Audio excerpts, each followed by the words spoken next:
I can't crack my bottle.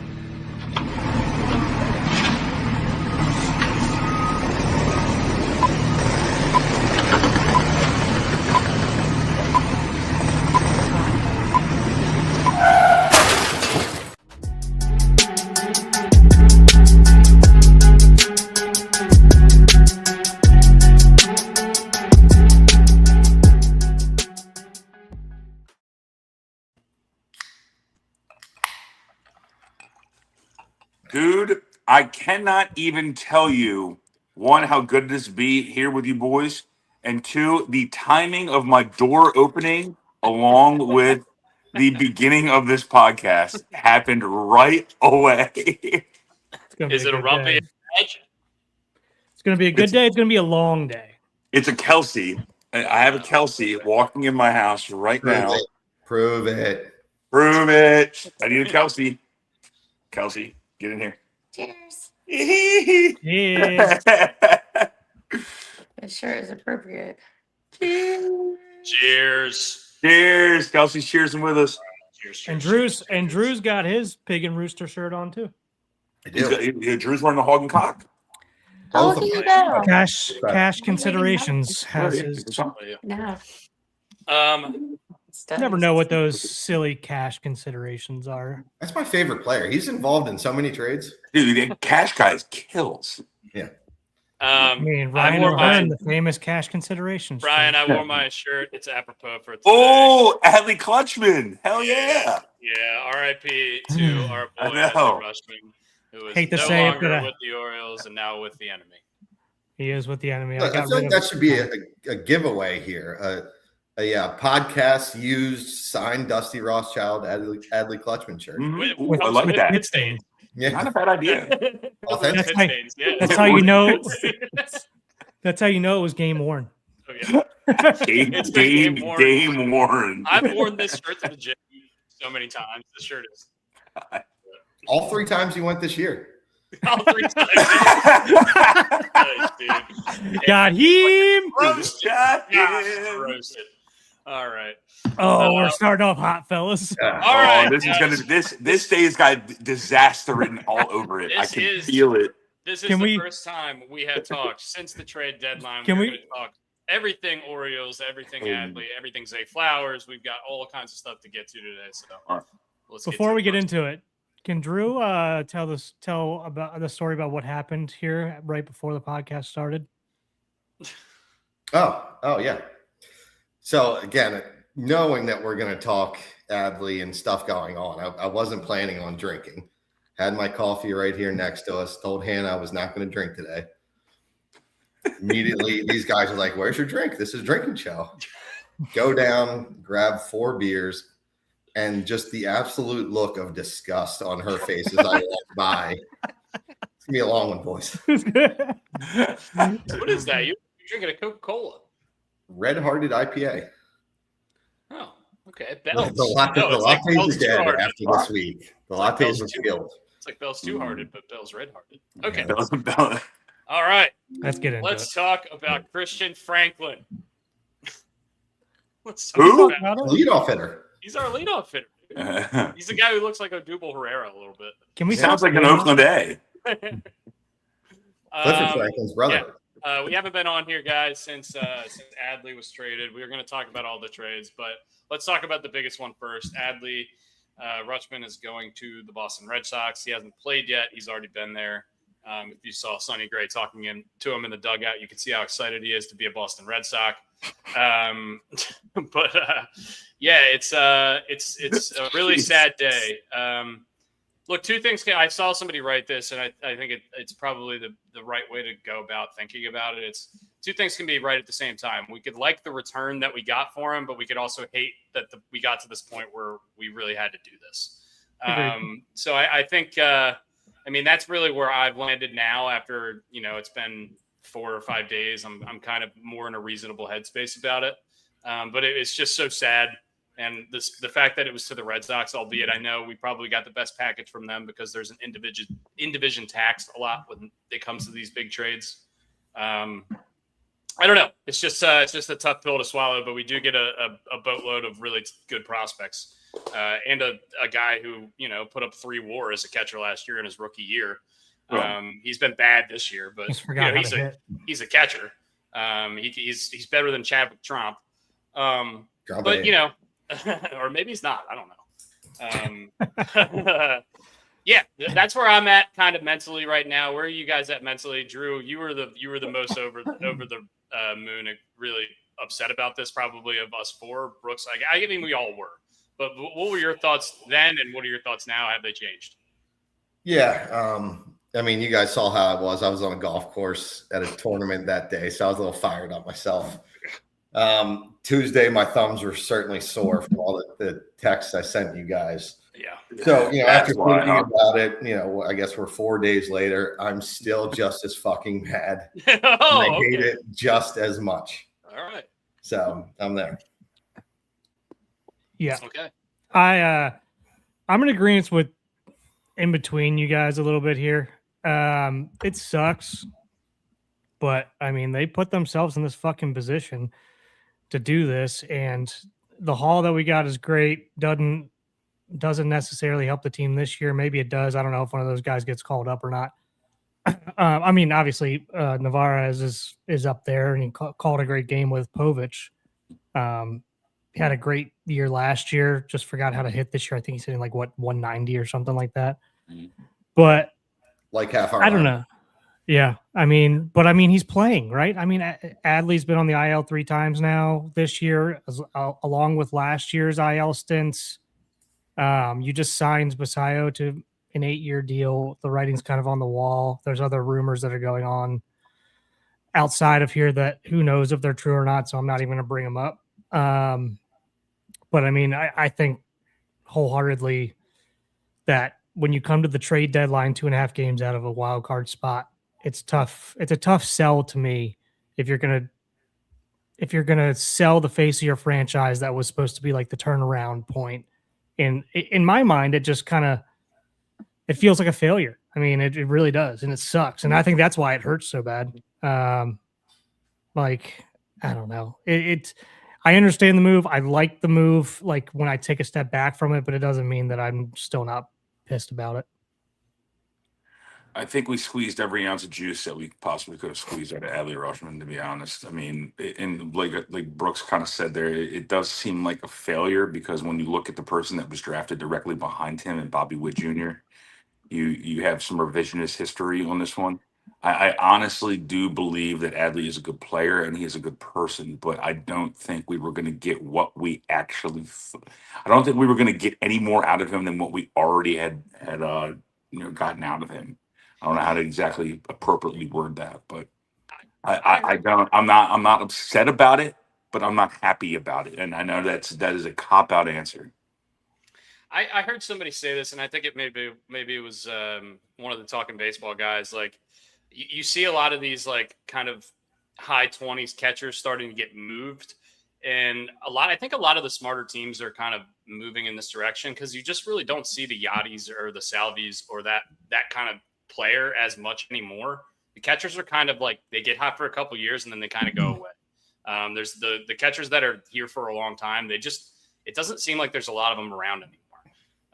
So, I mean, maybe this is just the way that ball clubs are going to start thinking about this. Like they're going to have to be like, hey, this catcher is going to have a shelf life.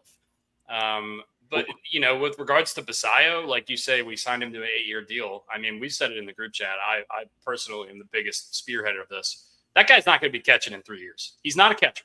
He doesn't have it back there. I don't think so. If he works on it in the offseason, has miraculous turnaround, maybe. I don't see it as a long-term option to catcher. So what do you think his best asset was as a catcher? His arm. Okay. He's got a cannon. Who, Adley or Basallo? Oh, I'm talking about Adley. I'm talking about Adley. I don't know. I thought Adley, his rookie year was really good. I thought he was kind of the total package. And then after really that, good he had a couple really kind of rough years defensively. And then this year he kind of picked it back up. I don't really know. He was kind of inconsistent defensively. And the catching coach that we brought in from Coastal, I believe is where he's from. He changed a lot of stuff with Adley this year. And it's been, I mean, we saw it this year. He's been great this year in terms of throwing out runners, calling games and everything like that. But so is Basallo. I mean, we've seen some, some improvement with him. We've seen some bad stuff that he's done, obviously, this year as well. But we've seen improvement there. I think I don't think you're wrong, Dusty. It's probably a shelf life of 3 to 4 years, just in depending on how well he takes care of his body. But he's the younger option right now. And do you think there's 3 or 4 years left in Adley catching either? I don't really know, to be honest with you. So yeah, that's kind of where it just makes sense to take the guy that's 4 or 5 years younger that you signed to an 8-year deal. That's a team friendly deal that is hitting better than Adley at the moment because he's been playing a lot more available. I mean, he's not available right Even now. though he's obviously, not available right now. Yeah, good point. Which is the the funny part of it. But he has. I mean, he's got a lot of maturing to do. Obviously, I've called him out earlier this year as well. But it makes sense, and I think that's why they brought in Jake Rogers before the trade deadline. I don't think they expected to trade him. I thought that was just going to be like your defensive guy, but now you got Navarre. How you ever say his name? Yeah, he looked great behind the plate. either. I really liked the way he presented everything, called the game. They were talking about how like his binder is this thick on teams, like he's real into the analytics, and I mean everyone hates that right now. But for pitching, it's good to know what people's tendencies are, at least going into it, and then you have to have a feel behind there. But at least you have an idea going into the game, and then you can kind of adjust. So that was the one thing that made me feel better watching that game the other night, and them talking about that binder and how into that part he is. You guys there? You're kind of freezing on me. Good. No, you're good. Okay, sorry. But no, that made me feel better about the situation, everything like that. Because my thought, the biggest loss we're losing in Adley is not on paper. It's not his defense. It's not his WAR. It's not all that shit. It's what he brought to the team, what he brought to the pitching staff, the locker room, the whole city. You go to the stadium, there's half the stadium wearing a 35 jersey. Like that, he brought so much more than what's on paper. And yet, I think we won that trade on paper. Yeah. But I think Elias has won everything on paper since he's come here, except win the fucking games. We haven't won one fucking playoff game. Yeah. I agree with you and I disagree with you. Like I agree with you in terms of the last part and Adley being a great leader, but honestly, I think Pete's a better leader. Yeah, no, I agree. I think that was the best signing I think that this was like here, handing the reins to Pete. This is your team now. Like take the reins. Do I think they could both coexist? They obviously did. This year, were they playing the greatest? No, but I mean, I don't know. As a pitcher, Brooks, like the catcher means something. It means a lot. Even when he's hurt, he's doing the planning with them. Like he's leading that pitching locker room every day. If he's on the field or off. But I did feel better about Navarro, hearing that. Yeah. But like I don't think Basallo is that guy at all. I don't either, and that's what I was kind of alluding to between that and like just how he goes about his business in the clubhouse. Yeah. But he's got a lot of maturing to do. He's 22, 23 years old, something like that. Around there. But I really do like this. I like the Singley guy they brought in. It seems like, he was the best. Apparently he's been the best catching coach in the league / in the country for the last few years. And he's been pumping out just defensive wizards left and right. Hopefully that translates into the pitching planning game as well. Seems like it has. We've had the number one staff for like a couple months now. Didn't start off great, but I don't know. It's but you're right, Drew. Catchers mean a lot, and your comfortability with catchers. You've seen it. Rogers likes throwing to Basallo. He's come out and said it in interviews. Like, and it's not. It's just who your preference is, and how you connect with a catcher. It makes a whole lot more difference when somebody puts down or you don't do it anymore. But when you put down the fingers that you were thinking in your head, and you guys are both on the same page, that means a lot. It gives you confidence, and that's a lot of pitching is confidence, right? A lot of any sport is confidence. In regards to Narvaez, he's pre-arb next year, so he's got arbitration years to follow. So he's under team control for a few more years at least. A guy once again who had 3+ WAR last year as a rookie, and was looking like he was on the uptick, has been completely lost at the plate this year. But give him an opportunity and see what he can do. If he can split time with Basallo at the very least, I think the ceiling for Basallo behind the dish is honestly, I mean, personally, I would just catch him like 50 or 60 games a year and then just DH him, maybe see if he can play first. Don't try to kill him behind the plate, but I think he can be serviceable back there, but just not all the time. But imagine if we did that with Adley. It'd be he wouldn't be nearly as injured. They did it this year, though. And that's why he's had his best year in 3 years? But he's been injured 3 times. I mean, I know. He's also been squatting for 3 straight years every day or 5 days a week. Just not built like they used to, man. Yeah. He needs new knee sabers, maybe. He gets so much shit for that. I think at this point, though, we have to turn the page and we have to move on. I mean, unfortunately, that's the nature of the beast at this stage. At this stage of where the Orioles are. We can woe is me, all of us. But we got to move on. Play the Bob Seger, man. It's time to turn the page. Turn the page, baby. Or is that Jimmy Page? I don't know. Okay. That's Seager. Something else. Anyway, all right. Other guys we traded. Let's put a bow on that. We'll come back to Adley, I'm sure, a ton in the coming weeks, maybe even again in this podcast. But he's gonna hurt because he was a #1 overall frickin' pick and he was Captain America. Well, yeah, that and it's gonna hurt. He's gonna pepper the Green Monster as a right. It's gonna hurt worse if you see him go there and really help them, like in the playoffs or against us. Then you're gonna be like, what the fuck? You know what I mean? So we'll see. But yeah, let's move on from that. Let's talk about some of the other trades. So let's talk about who we got back in that trade, Dust. Okay, so the guys we got back are the number 2, 4, and 5 prospects in the Red Sox organization. The guy with the main piece, Anthony Jensen, I think is how you pronounce it. Can't say his name either. Yeah. Jensen, something like that. He's immediately our number 1 pitching prospect and in one of the top 50 pitching prospects in baseball, I believe. Or top 50 prospects in baseball. Prospects in general. They think he's going to be ready to go next year. He's got a lot of plus stuff. We also got another pitcher named Kyson Witherspoon, who is supposed to be probably about ready next year, who's got pretty good numbers so far. And then this outfielder, Andy Azakar, has been absolutely tearing up low A. And I don't know if he's made it to double A quite yet. But it's been on a tear. I think he's got like 16 or 17 homers in the minors already this year. I think this is his first or second year in the minors, something like that. Yeah, he's a guy that's probably a couple years away. But, a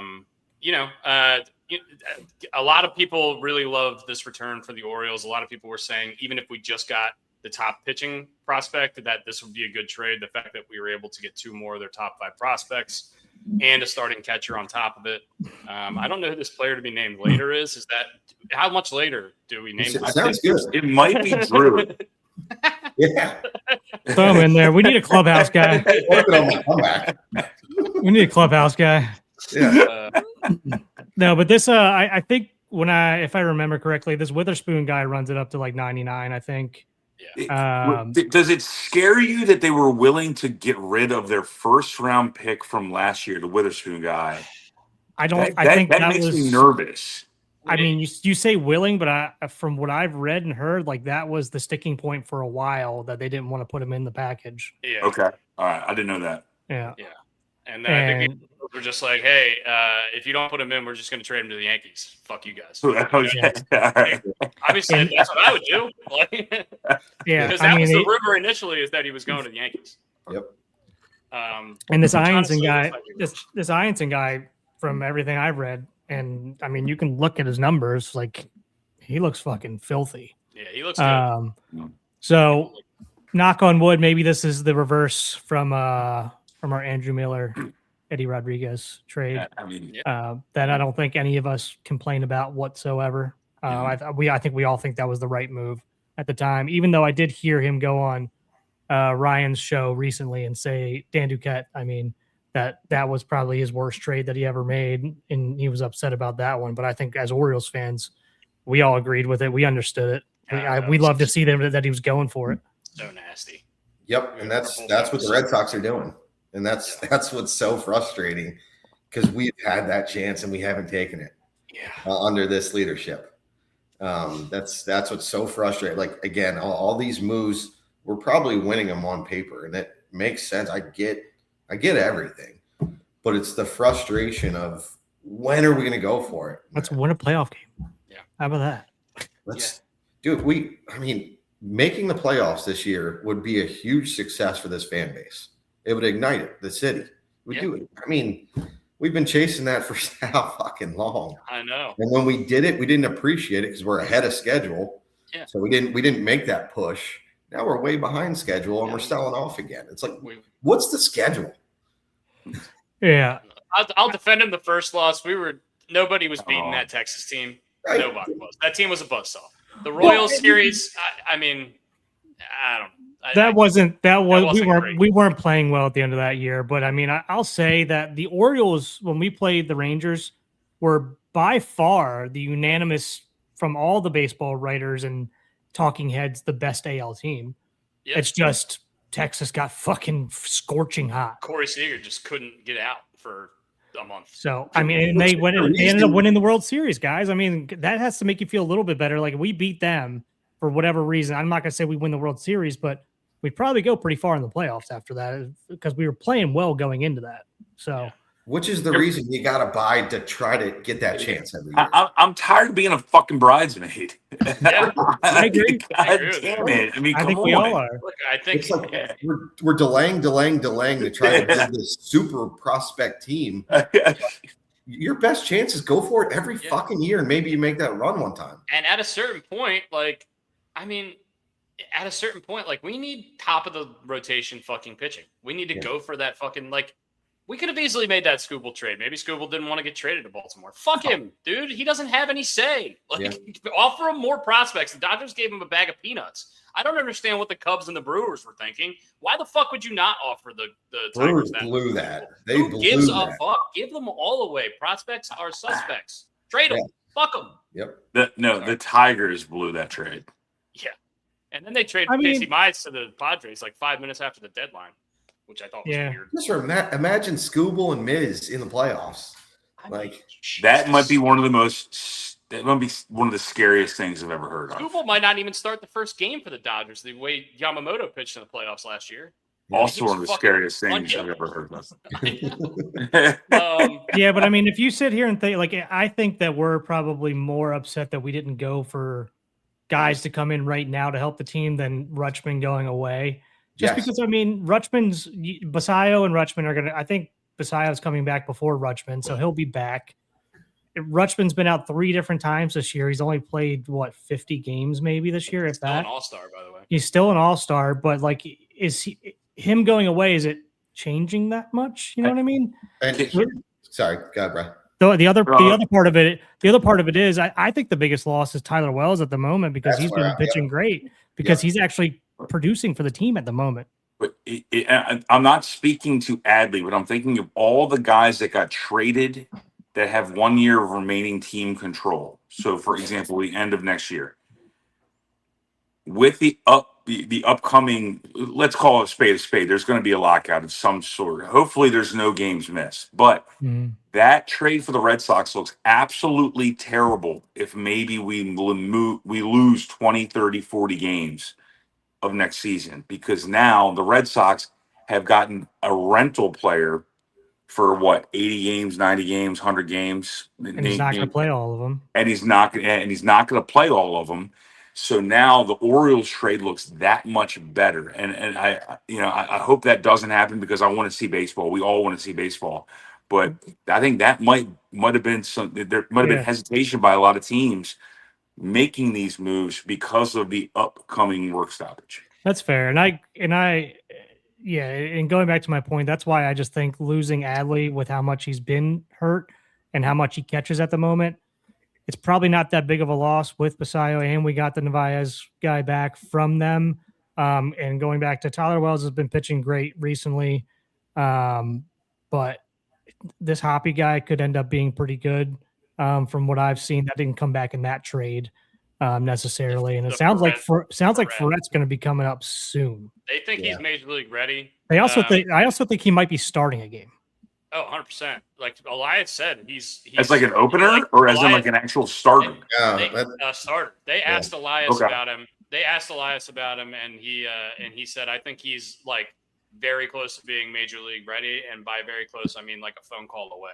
So that means I would assume he's going to be up by September. Or so I think September he starts. He'll be up here soon. He starts tonight or tomorrow for the first time back in the Orioles organization.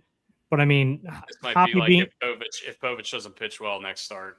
Yeah, get him, and Hoppy being in the bullpen. I mean, that guy throws fuzz. He's got to figure out where the fuck it's going. But do you think we get Banks a Hoppy jersey? What? Is we he get Banks a Hoppy jersey? Yeah, maybe. Hello. But the other one we should probably talk about that I don't think is that big of a let go right now is Taylor Ward. I think this forces their hand to start playing Beavers more, which I think they should. Especially with Tyler O'Neill hitting 440-foot bombs into the seats all the time. He's been playing well for a month now. I mean, I know. He's getting paid, so might as well. He's smashing lefties. That's really what we paid him to do. I don't know. Him and May are the only two on the team that can hit lefties. So and so going back to your comments earlier about Franklin being in the leadoff spot, I just put Beavers or Holiday there or somebody. Not Mayo? Christian Encarnacion Strand. What the fuck was Mayo leading off for the other day? I don't know, dude. Well, I mean, it's the same thought process as like Shohei leading off. Like you want to see him get as many at-bats as possible because they're thinking like this guy has been hitting lefties so well. We want him to get as many at-bats against lefties as you can. So I get why he did it, but like, let's get a little bit of consistency in the lineup too. That'd be great. Yeah.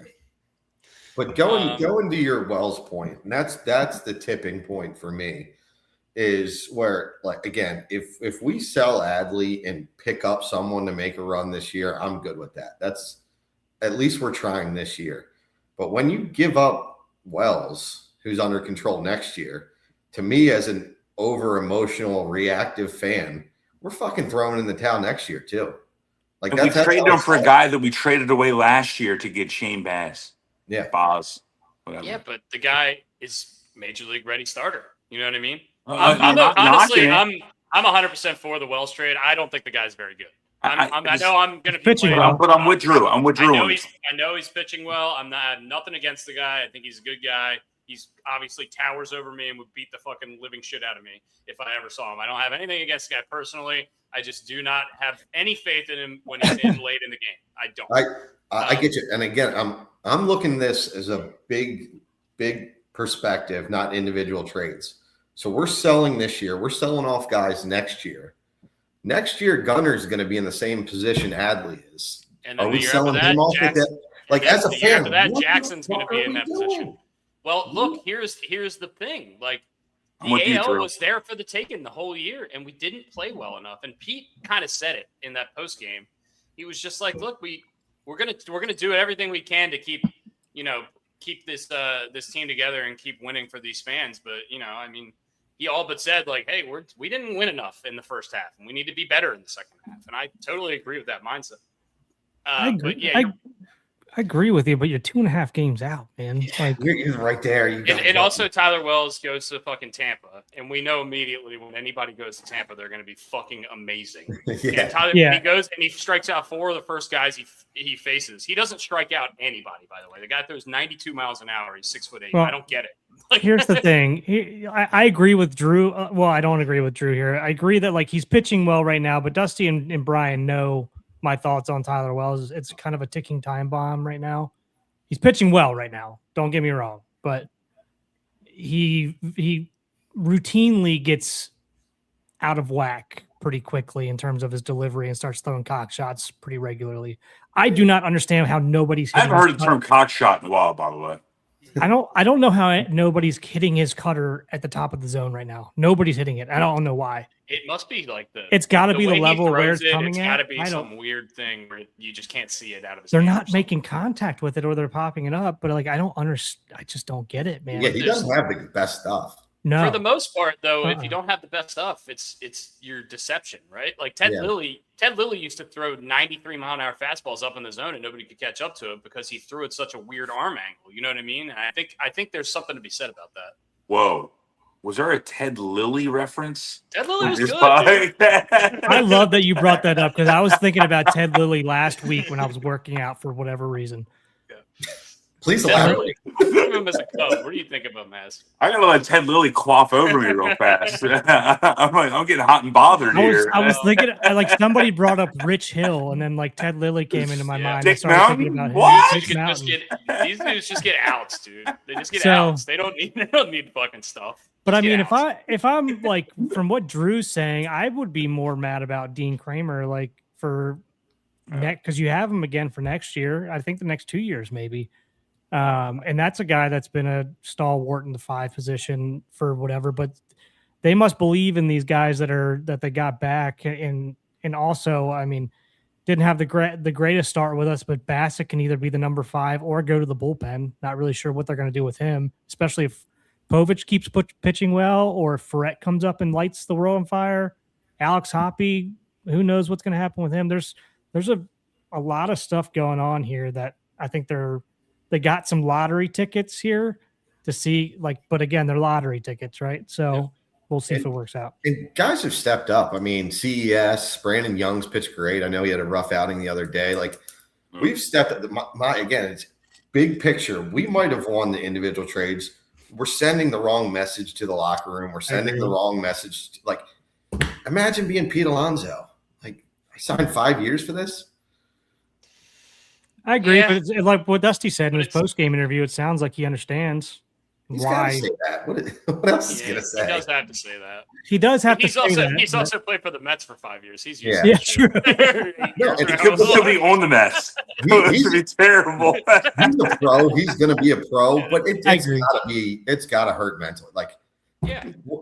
He's got to be thinking, "What the fuck?" He's man? got to think hey, man, 2.5 games, anything can happen. His Mets team made it to the World Series and was not good. Can I bring some positivity to this? To this? Yeah, I'm going to keep ensemble bringing here. this down. Someone needs to. Yeah, I know we got to bring. Pete Alonso is one of my favorite players I think I've ever seen in an Oriole uniform, and I in a very small sample size of this Personality and season. play. I fucking love Holy smokerini, this guy is awesome. He's got a smile on his face. Polar Bear Pete, Big Meat Pete, just always fucking bringing up the fucking morale of the team. He just looks awesome in an first Oriole guy uniform. giving I love every- every single second about this guy. Every time somebody gets a hit or hits a home run or gets a big hit, he's the first guy in the dugout giving him a high five. And I think that shit matters. Absolutely. Oh, He's this right guy- by this the guy's- entrance to the dugout. This guy's behind me. This is awesome. I really I love got it. everyone. They got my back. You know what I mean? He's, I think that matters for your confidence. I love him. Don't get me wrong, but he's such a fucking cornball. But he's our cornball now. But- He is an He's absolute. He is a cheese dick. He is a human cheese dick. I love him. I love him though. I love him, but he is a cornball. And I'll stick up for him any day of the week. And I'll I start want eating that guy- more corn and more balls. All right. Damn. Are you saying? What are you saying? He's Jameis? Famous. Probably not that He's not, bad. he's not that corny. I tell you what, he'll give him a run though. I will say though, what surprised me the most about Pete is his approach at the plate. The fact that he is so willing to hit the ball the other way, and it seems like he's trying to a lot. And he's got so much power in the right field gap. I just love his approach. I love watching him hit. I know he strikes out a lot, but that's just kind of what you're getting with him. But he's the man. And he's Dusty, you and I talked about this ad nauseum. He is so consistent. You're going to get 250 to 260 average. Yep. 35 homers, bombs. 100 RBIs. 90 to 100 RBIs, and you just book it. Set it in stone. Set it in stone. He's going to play I love it. middling defense at first, although he's been better than we thought. Dude, he is such a good first baseman. Holy smokes. He should win a Gold Glove. He really should win a Gold Glove this year. That's fucking crazy. but like you said, he's constantly. Dusty, I'll bet you $5 he wins a Gold Glove. Okay, Yeah. done. Yeah. Take I'll it. bet that right now. I mean, I'm gonna say I think we're all pleasantly surprised with the defense, but Brian, you're taking it a little too far. Yeah. I mean, the Brooks, guy. you know, Brooks, step off. Drew, Okay. Drew, you're about to say something. Drew, Yeah, I you're was- about to say something. Yeah, I was saying, just like we're saying, he's such a good dugout clubhouse guy, and you start seeing it rub off. Jackson Holliday's been hitting the ball the other way a ton lately. Well, Yeah, And he's not spraying not the recently. other Not way. the Yeah. not the last couple games, but yeah, Not the last he 14 was at-bats. hot. Yeah. I mean, See, here Before comes the that. negativity from Brooks again. Here we Yeah, go. okay. We got they negativity left him right in. above me. They I'm the left him negative. I'm the yesterday- negative guy today, I guess. I'm usually the positive guy. Yesterday in the 8th inning, we had a chance to pinch hit for him, and the announcers were talking about him. Oh, they're going to let him hit, even though he's 0 for 13 and he fucking stinks against lefties, and he got struck out in 3 pitches and looked. They nothing had to let him hit. good Who at else was all. going to play shortstop, Dustin? I know. I'm just saying. Also, Jorge Mateo got DFA'd. He can play shortstop. I saw that. Yeah, he was hitting like 260 this year, wasn't he? He was cooking out of the He was gates. but then cooking for a fell while. off He his was cliff, Russell Wilson. which is He was what we doing his know. Jorge. We all know what Jorge Mateo is. He Yep. gets hot for a month, and then that's it. Yeah. He falls off the That's cliff. All right. Back to the trades. Taylor Ward got traded to the Seattle Mariners. Once again, Taylor Ward was a rental at righty bat for whatever contender at the deadline wanted a rental righty bat. I thought the return was not all that great. But also when we traded Jorge Lopez a couple years ago and got Povich and Cano, we didn't think anything of Cano. He was a reliever that had like a 6 ERA, and Cano's been the best bullpen guy we've had for the last 3 years. For the most Door is part. open again. Holy shit. Here comes door open. I don't know. I kind of trust the organization in terms of finding diamonds in the rough in terms of the bullpen. I think we did a really good job of it this offseason. And Rico Garcia and Anthony Nunez were kind of surprises that kind of came out of nowhere in my eyes. So if there's anything I want to applaud the front office on, I think we're able to find these kind of diamond in the rough relievers. And we trade Taylor Ward for 3 relievers. Is Taylor Ward going to help us, win the World Series this year? Probably not. I don't hate trading him away. A lot of people will say 3 relievers, whatever. But if one of them turns out to be a big piece in our bullpen for a couple years, I'm kind of okay with it, honestly. And not only we have guys that can slide in, like Tyler O'Neill. Once again, gets more playing time. And Dylan Beavers gets more playing time. Not only that, it forces your hand too. It makes Beavers have to play a whole lot more, which I think is great. He should be in left a whole lot more because Taylor Ward's not a good defender. We've seen it all year. And he's hitting about half of what he usually does. He's not the Taylor Ward that we signed up for sure. But it forces your hand. It makes you play Dylan Beavers a whole lot more. Put him in left. Cowser should play center every day, and then figure out what you want to do in right. Platoon that position because Cowser, I could give a fuck less about his hitting right now. Like he's got to play. Like the defense has got to get better. So put him out there. That's going to be is he Cedric Mullins? No, but he's getting a whole lot better. And Cedric Mullins didn't hit for 3 years, and we put him out there for his defense. So I definitely agree with what you said there. Like, get those guys as many at bats as much as they can. But I'm going to stay on the same theme. This was just giving up on this year. Like, if you want them to get at bats, start them and put Ward on the bench. Let them pinch hit for these guys late in the game. It felt like we just gave them for nothing. We just gave up because we thought this year's over. We'll see. Maybe Dusty's. Hold on. I didn't feel it. Honestly, I thought Taylor Ward was getting dealt no matter what. I didn't feel that. I did too. At all. I did too. I didn't think we got anything. I'm gonna go against Drew on this one. You can't just throw Taylor Ward on the bench. You're gonna lose him one way or the other. At least get something in return. Yeah, we'll see. We'll see what the relievers do that we got in return. Yeah, throwing him on the bench does nothing for you. It gives At least you got something in return. I don't care if you got a bag of balls, but if you look at it from Seattle's perspective, though, they traded basically nothing in their mind. Three lower relievers, but also you get Taylor Ward going to a place where it's notoriously impossible to hit, and he's having the worst offensive season of his career in terms of power and OPS, and that's pretty much what they're trading for is a right-handed bat with pop.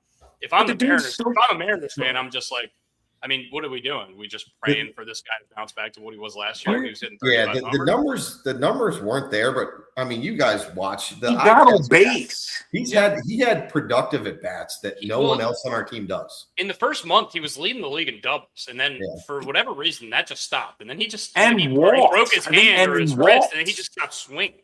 He just stopped swinging. Yeah. There was a month where he didn't swing the bat once. Fair. Yeah, but I mean, you sit here like one of the guys that we got, two of them got sent down to AAA right away, and then Hoppy.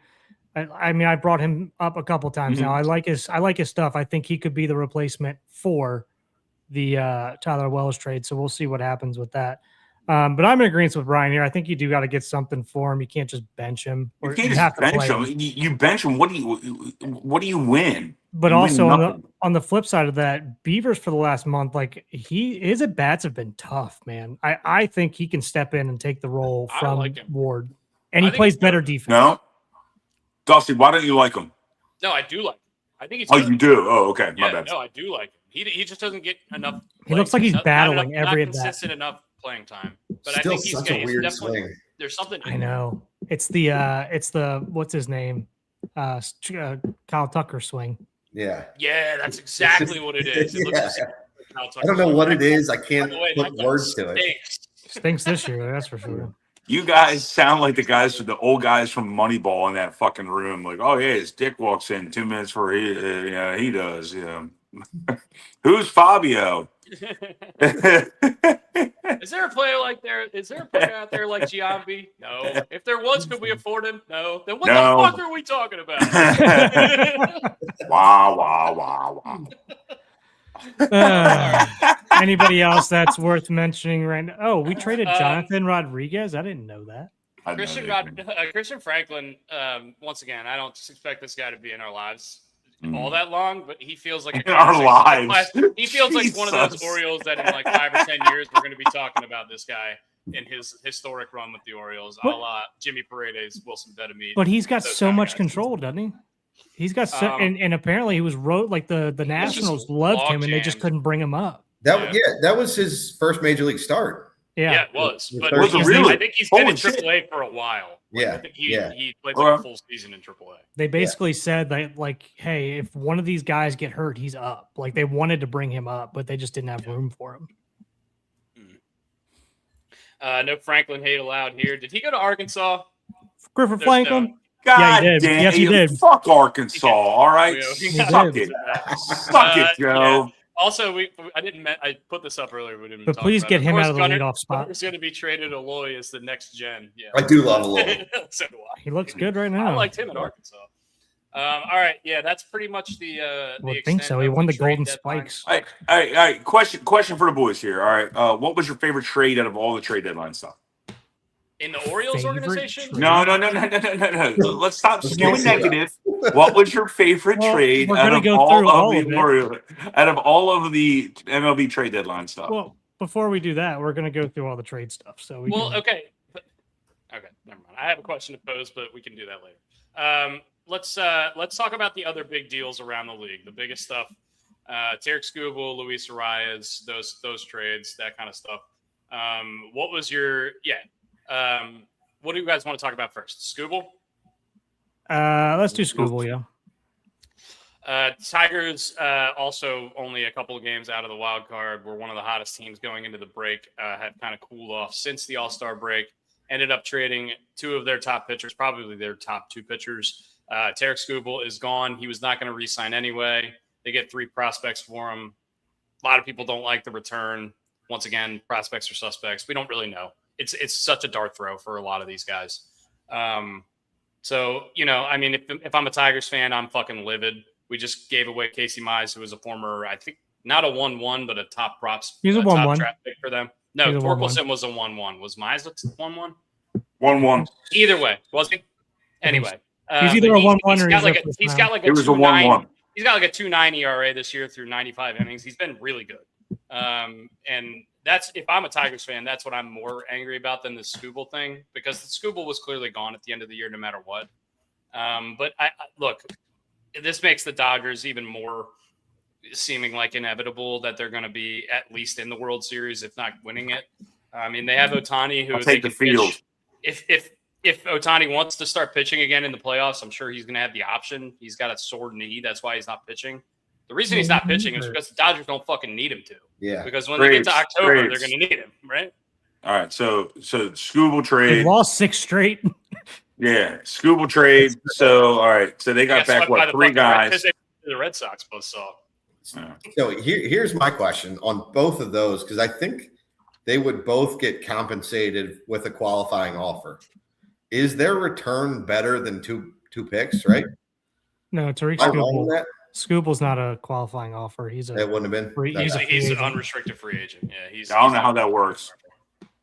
I wasn't sure either. That's why I was kind of throwing it in. Yeah. Why No, is this fair so enough. confusing? Baseball free agency is so confusing. It It is. is. In the fucking Super 2 status, all that Yeah, stuff. what is the qualifying offer thing? I don't know. Maybe in this new CBA they should just get rid of all that bullshit. Yeah. Thank you. Just make it normal. Make it. Hey, this guy's a free agent this year. What does pre-ARB1 mean? What the fuck what are we talking about? Yeah. Anyway, it's different. It's definitely different. scary. They have Justin Robleski, who's been a really good lefty, kind of revelation for them this year. Yamamoto is, we saw what he did in the World Series last year and really in the whole playoffs was completely dominant. Shohei has been incredible at, although he's shut down right now. I can't imagine he won't be pitching in the playoffs if they want him to. Tarek Skubal, I mean, you could pick any of these guys to start a game one. They signed Roki Sasaki last year. Everyone thought he was going to be like the godsend. They moved him into the bullpen, and he was really good for them down the stretch, although I think this year he's not been all that great. I don't know how well that whole experiment's working out. Kyle Tucker, they paid $60 million a year to. He's been basically a nothing. That's working out really well. Yeah. But they have guys like Max Muncy's been on that team for how long? And he has a year where he's down, and he has a year where he hits 35 home runs, and this is the year where he hits 35 home runs. You know what I mean? He's just a guy you can play anywhere in the infield. It used to be Justin Turner. Now it's Max Muncy. Like, they find these guys anywhere in the infield. It's crazy. Muncy has played second base, I bet you, at least 500 times in his career. It's crazy. Something that's underrated about the Dodgers is how well their minor league system is run. It is so stellar. It's their player development. Well, they also couldn't find a shortstop, so they were like, "Hey, Mookie, I know you're a platinum glove We- right we- fielder. Do you want to play Why do we shortstop always instead?" skew negative? We skew negative. I'm not negative. Dear I'm just Lord. saying. I'm not What was negative at all. what was negative about that? I I'm don't know just what was giving negative it- about They it. couldn't find a shortstop. They couldn't find a They- shortstop. They couldn't, and so they were like, That's "Oh, fun. They went and bought one, and then also they brought up 6 high-end relievers they could trade off to get Skubal. They also I don't know what was negative about that. They have to have the best farm system ever. I mean, they have prospects every year. They trade away Every every year. single they have year. 5 more every year. And guess I don't what? get it. They draft almost last every year. Too. Almost last. Yeah. Like, how the hell do you find a Dustin May out Because of nowhere? prospect development. Is Yeah, different their than development prospects. system Yeah, is they're ridiculous. developing It's prospects disturbing. instead of just picking them. which They is, take I the think, a very Guggenheim. They long- take the Guggenheim money, and then they also find people from the Tampa Bay Rays and mold them together, and it's unbelievable. It's like if the Rays and the Brewers had a baby, and that baby was rich. That might be one of the sexiest things you've ever said. I mean, so another guy that they got during this trade deadline is Chris. It's Chris Dusty, well done, sir, well done. They got Chris Bubich too, like Who? Chris Bubich from the Royals. Yeah, all-star last year, by the way. Of course. All-star last No, year. Just got it for nothing. I mean, we say they got him for nothing, but like River Ryan was a top Also, pitching one of the prospect. sexiest What a name. names in sports. Holy smokes. What about Ryan Rivers? Yeah. Remember Ryan Rivers? I don't know that. If they were on the same team, that I would remember be Phillip. also one of the most ridiculous twins.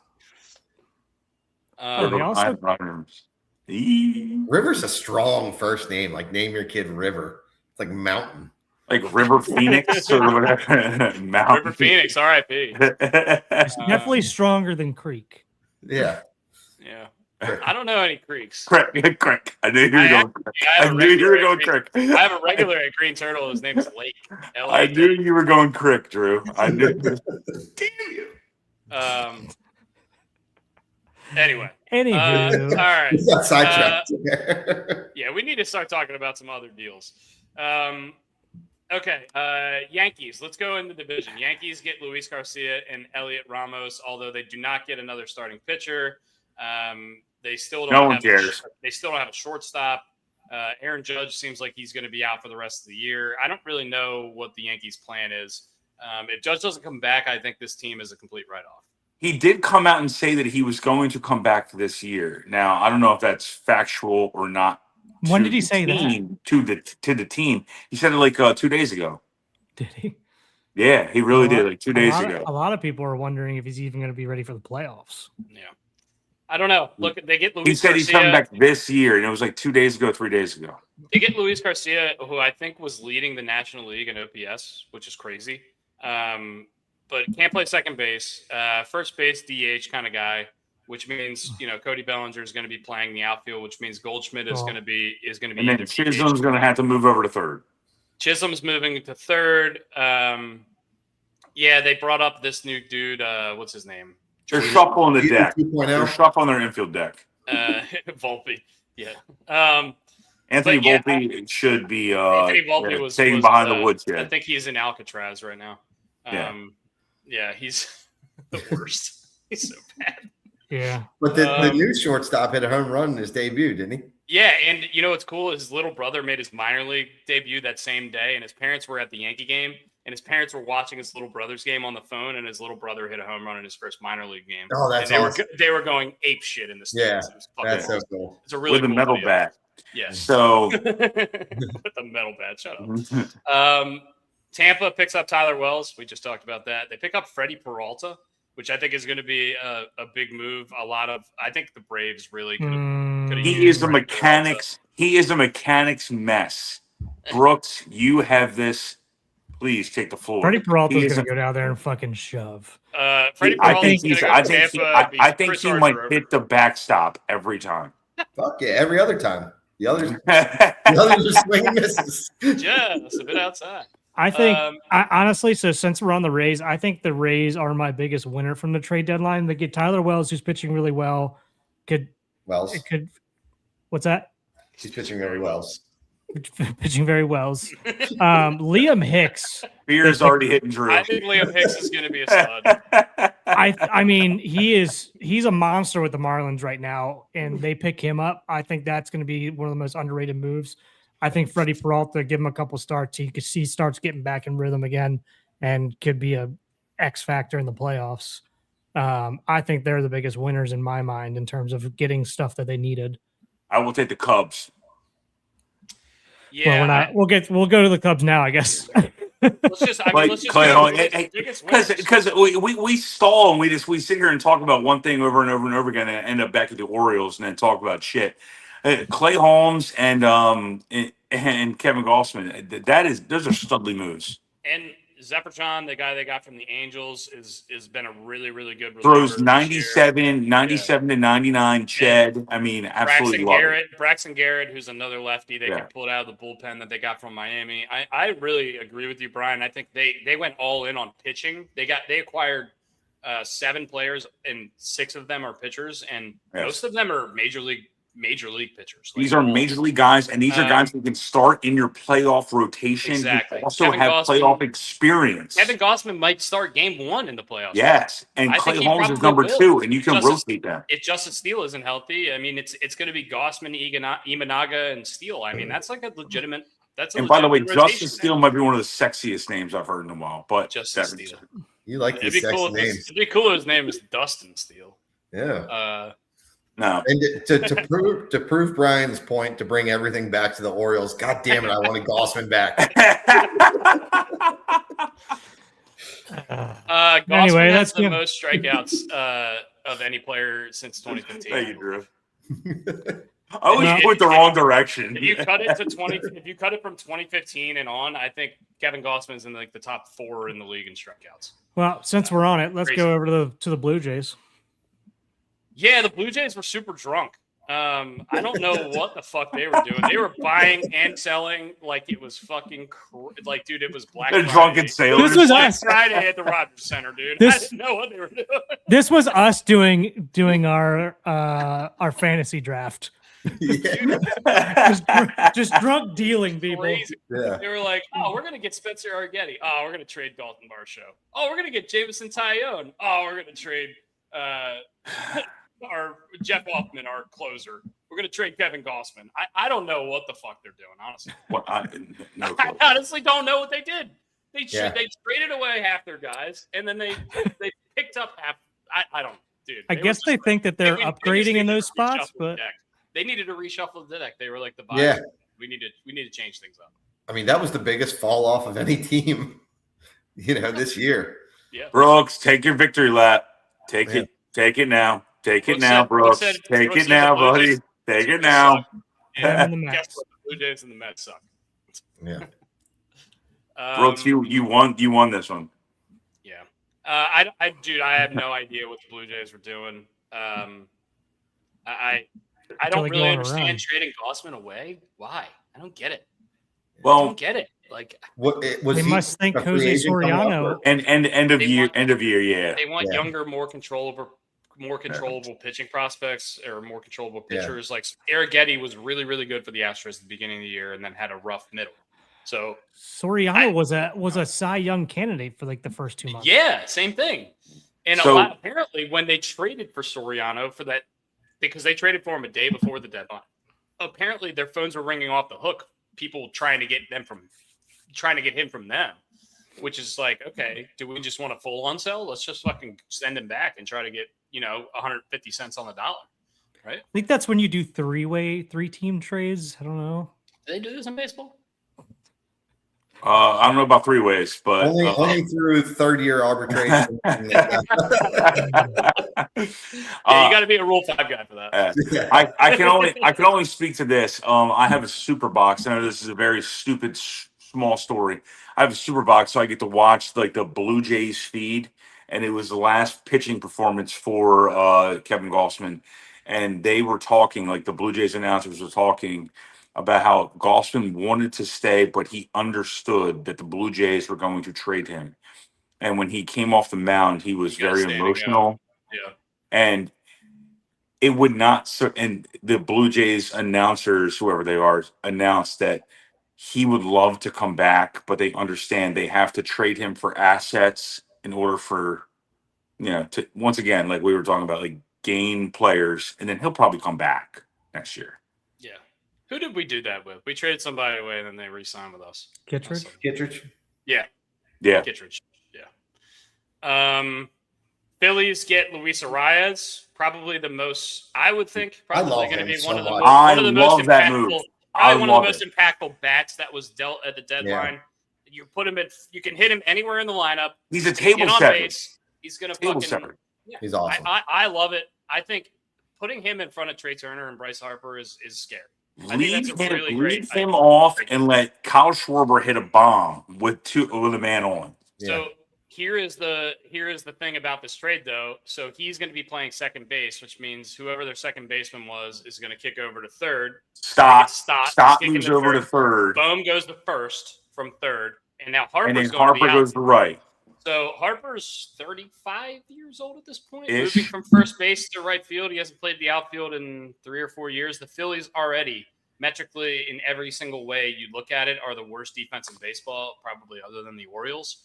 Yeah, but What do I mean, we make of this? Do we only- think? I think I love Harper's it. athletic enough. I'm not worried about Harper. no, I was gonna say the only reason Harper plays first base right now is because he went there for his Tommy John surgery. Yeah. So I mean, they just never moved him back because he played so well, and then they needed him there to make same thing right now to make room for other guys. So And Ken Rosenthal reported that it was like they asked Harper if it was okay if he would move to right field before they made the move, and he said it was totally fine. Which said he already brought his glove on the road trip with him. how about that? See, that's kick ass Love that. It's a difficult move to make midseason. without a doubt. I don't think it's going to kill him though. It's one of those. It's like right He'll field's figure it not out. going to kill you. He's not I digging mean, a ditch. How many all right? times He's playing have right we- field. How many times did we throw Rhino Homer and Chris Davis and Mark Trumbo out and right and just let him fucking? We had and Anthony Santander for like 150 games one year. we made Chris Davis pitch. Yeah. Jesus Christ. Oh man, we should have signed Chris with a K Davis at some point during that run. Absolutely not. Too big of forearms and biceps. Yeah, he hit 247 like 5 years in a row. It's crazy. All right. Any other big splashy deals from the deadline we have not talked about yet that you guys want to? Foster Griffin going to the Guardians, I think is That- big. I like that. That might be the best move, I think, Brooksy. That's a true I'm rental. pointing- I I'm think pointing he's up at done you. at the end of the year, right? I believe so. I think Yeah, he's he's a done at the end of the free year. agent at the end of the year. But But not yeah, only that, I not only agree. that, they get Joe Adell, they get Nathaniel Lowe. He's The 12 other and two guys I 3. don't really know. But First time the Guardians have really bought. It's not like they went crazy, but Foster Griffin was. But an they made their all-star. team He's been better. Really, They really needed good. to. They definitely They made needed the to team buy. better. Who upgraded their team the most? The Dodgers. And they got yeah, Scoop. if you get Scooble, you're getting Right? the top two guy. in I the think league, Dodgers so- Cubs were probably the two best. I'm going Cubs. Yeah. I wish Milwaukee would have gone a little bit more. Drew, what do you but got? Also, I Dodgers. don't know. Dodgers. Yep. I wish I think the worst team of the deadline was the Reds. They did literally absolutely nothing, and I don't understand it at all. Like, what are we They're doing? What are we doing? They just They don't decided buy or sell. They just sit there. they just decided, yeah, we suck. I guess we're not going to try to get prospects for the future, but we're not going to try and make ourselves better. Like, And Tito We'll Francona just hang sitting out. on his fucking boat chair in the dugout that he had personally installed into the dugout, mhm. which I love. But yeah, No. that team is also Hunter Green, by the way. He came back, pitched like 5 games, not very good, and left with right elbow discomfort. He is going to be probably, it looks like, out for the year at this point.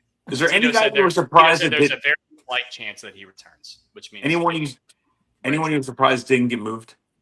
Colton Cowser, Trevor Rogers. Hunter Goodman on the Rockies. I What are you mean, doing those if you're the Rockies. Trade him. they didn't want to Right. get rid of them. Apparently, Oh, they didn't want to get rid What are of you him. going to do? You're not going to win in the next 3, 4, 5, 6, 7, 8, 10 fucking years if you're the Rockies. Trade him. what are you talking about? You talking about the Rockies where they The just Rockies, got the they White just got- Sox, or the White Sox are leading their division. Can I finish a sentence? Jesus Christ! There's Sorry. 4 Who of just got Connor Norby? them. Oh, Connor Ooh. Norby. Wait, I forgot that guy existed. How's he doing? Not great. Not good. And he was the centerpiece, not Stowers. He was the centerpiece of that trade. Well, Stowers fell off. Stowers, he But fell he's off been at the okay. beginning. He had a good okay. month. He's kind He's of been okay. He's been better than we gave him credit for. That's for sure. The Orioles organization, at least. All right. All right. We just talked for an hour about the trade deadline.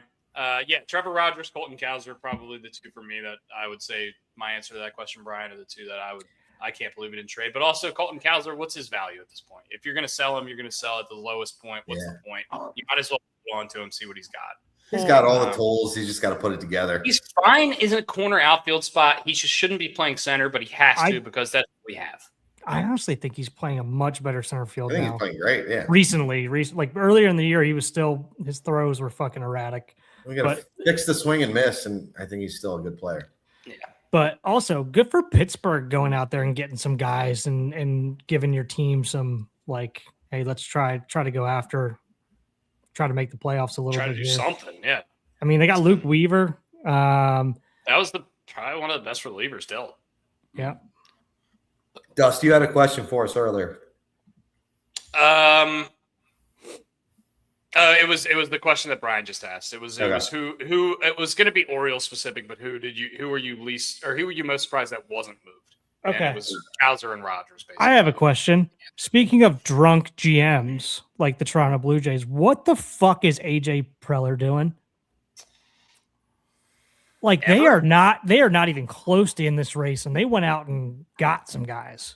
They went after. They went They after bought people. Casey Mize and another starter. Who was the Robbie other Ray. starter? Robbie Robbie Ray Ray. and Casey Mize. I mean, those are two guys who Good can start playoff starters. games. Those are middle rotational starters. They're Robbie good Ray's a starters. Cy Young win. Casey Mize, once again, number 1 overall pick. These are guys that could start playoff games for you. And they Brooks, didn't trade Mason Miller. Brooks, Like, I couldn't what are agree they with you doing? more. What the What's hell? he doing? They suck. What does he ever What? do? I don't know. A non-trade Mason Miller. That's a surprise, too. Yeah. Is it though? That guy is a stud. I would never let that guy. Yeah, There's and he's so got much a team lot of control. Yeah. By the way, Manny Machado has gotten his batting average up to 210. he's become, a league average hitter. He's got 23 homers and 70 ribbies, despite the fact that he was hitting like 150 for the first Teacher man, baby. 3 Teacher months of man. the season for him. Teach man. All right. Christopher Sanchez is up to his 15th win. That is the most in the league. Jordan, Triple Crown Watch is very, very real right now. He's leading the American League in RBIs by a long margin. He is leading the American League in home runs by 2. He is leading the American League in batting average by at least 30 points. He's got a real chance to win the Triple Crown on a team that doesn't – I don't know if they're going to matter or not. The NL West is so jumbled up. It's crazy. So does he win MVP as a DH on a team that barely makes the playoffs? I mean, if you win the Triple Crown, you have to. Right? All right. Thanks for all the love. Appreciate it, guys. All right. Let's keep moving on. I think they're going to make the playoffs at this point. They're starting to get hot now. Yeah, and I don't know. Gentlemen, I'm getting past another shot here, boys. I need one too. Hey, happy Friday. Cheers to the weekend. Happy Friday. Happy Friday. I fucking love it. Hell yeah. Do you guys want to talk about Zay Flowers? Do you want to move off of baseball? Want to talk about title insurance? Get out of here. Who's that? Is that the guy that wears Kaiser Let's for talk about birthday? football. No, he wears corduroys on a regular basis. I think But I think he works at Bell Atlantic. All right. All right, Zay Flowers. Go for Zay it. Flowers is making as much money as Justin Jefferson and more money than CeeDee Lamb. But it's next man up. I need in a the mixer. NFL. We know how it works. It is $35 million a year, which is a jarring number. It's, I think, third in the league behind Jackson Smith-Njigba and Jamar Chase. He's right ahead of Jefferson and CeeDee Lamb in terms of he's his tied with average Jefferson. annual value. Yeah, whatever. He's right around there. He is not as good as any of those players that we just mentioned, not even close. But he's been great.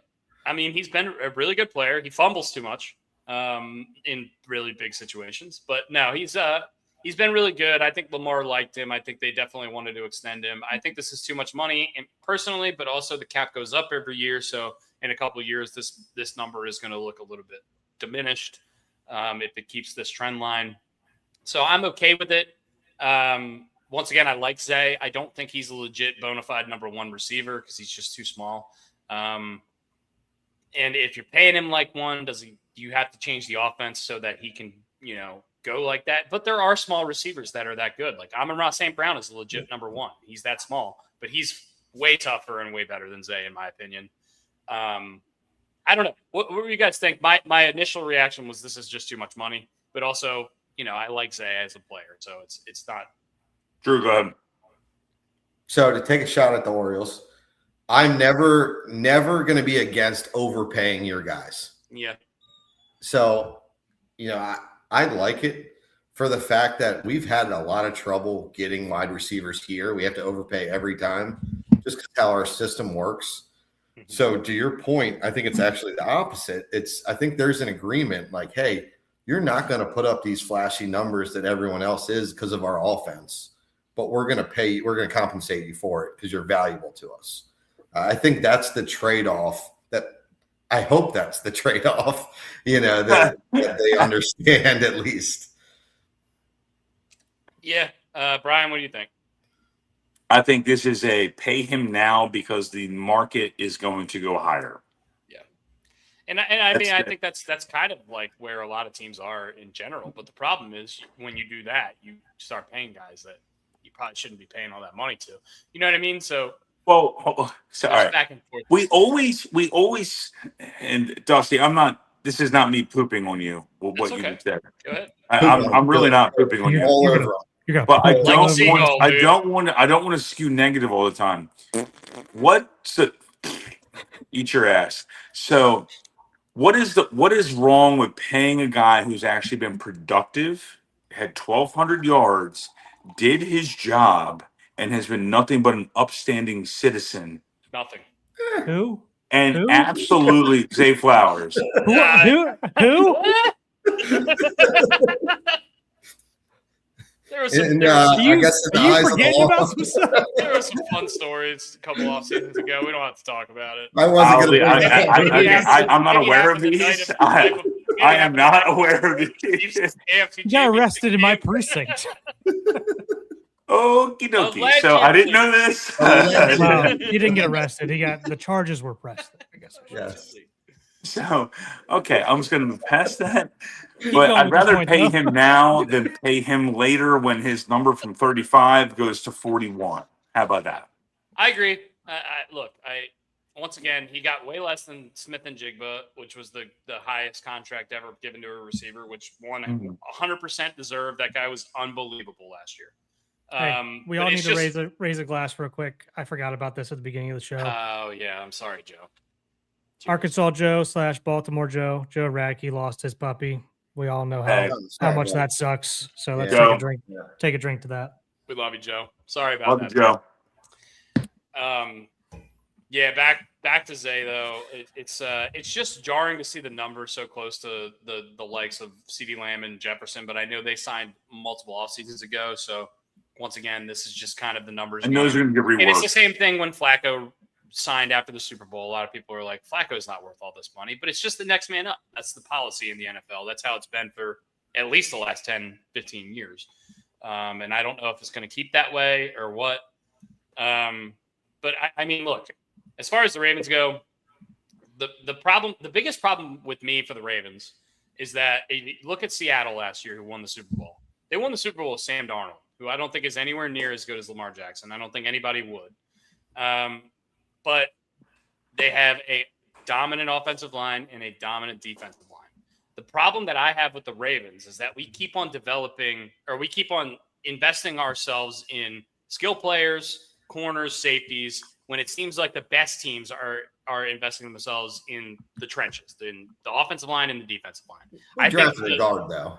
I agree with that. They drafted a guard, but they also lost Linderbaum. So who's the second? Yeah, right. We had Pocic, who's coming off Achilles and is 31, and he's not going to be ready till week 6. So who's the center?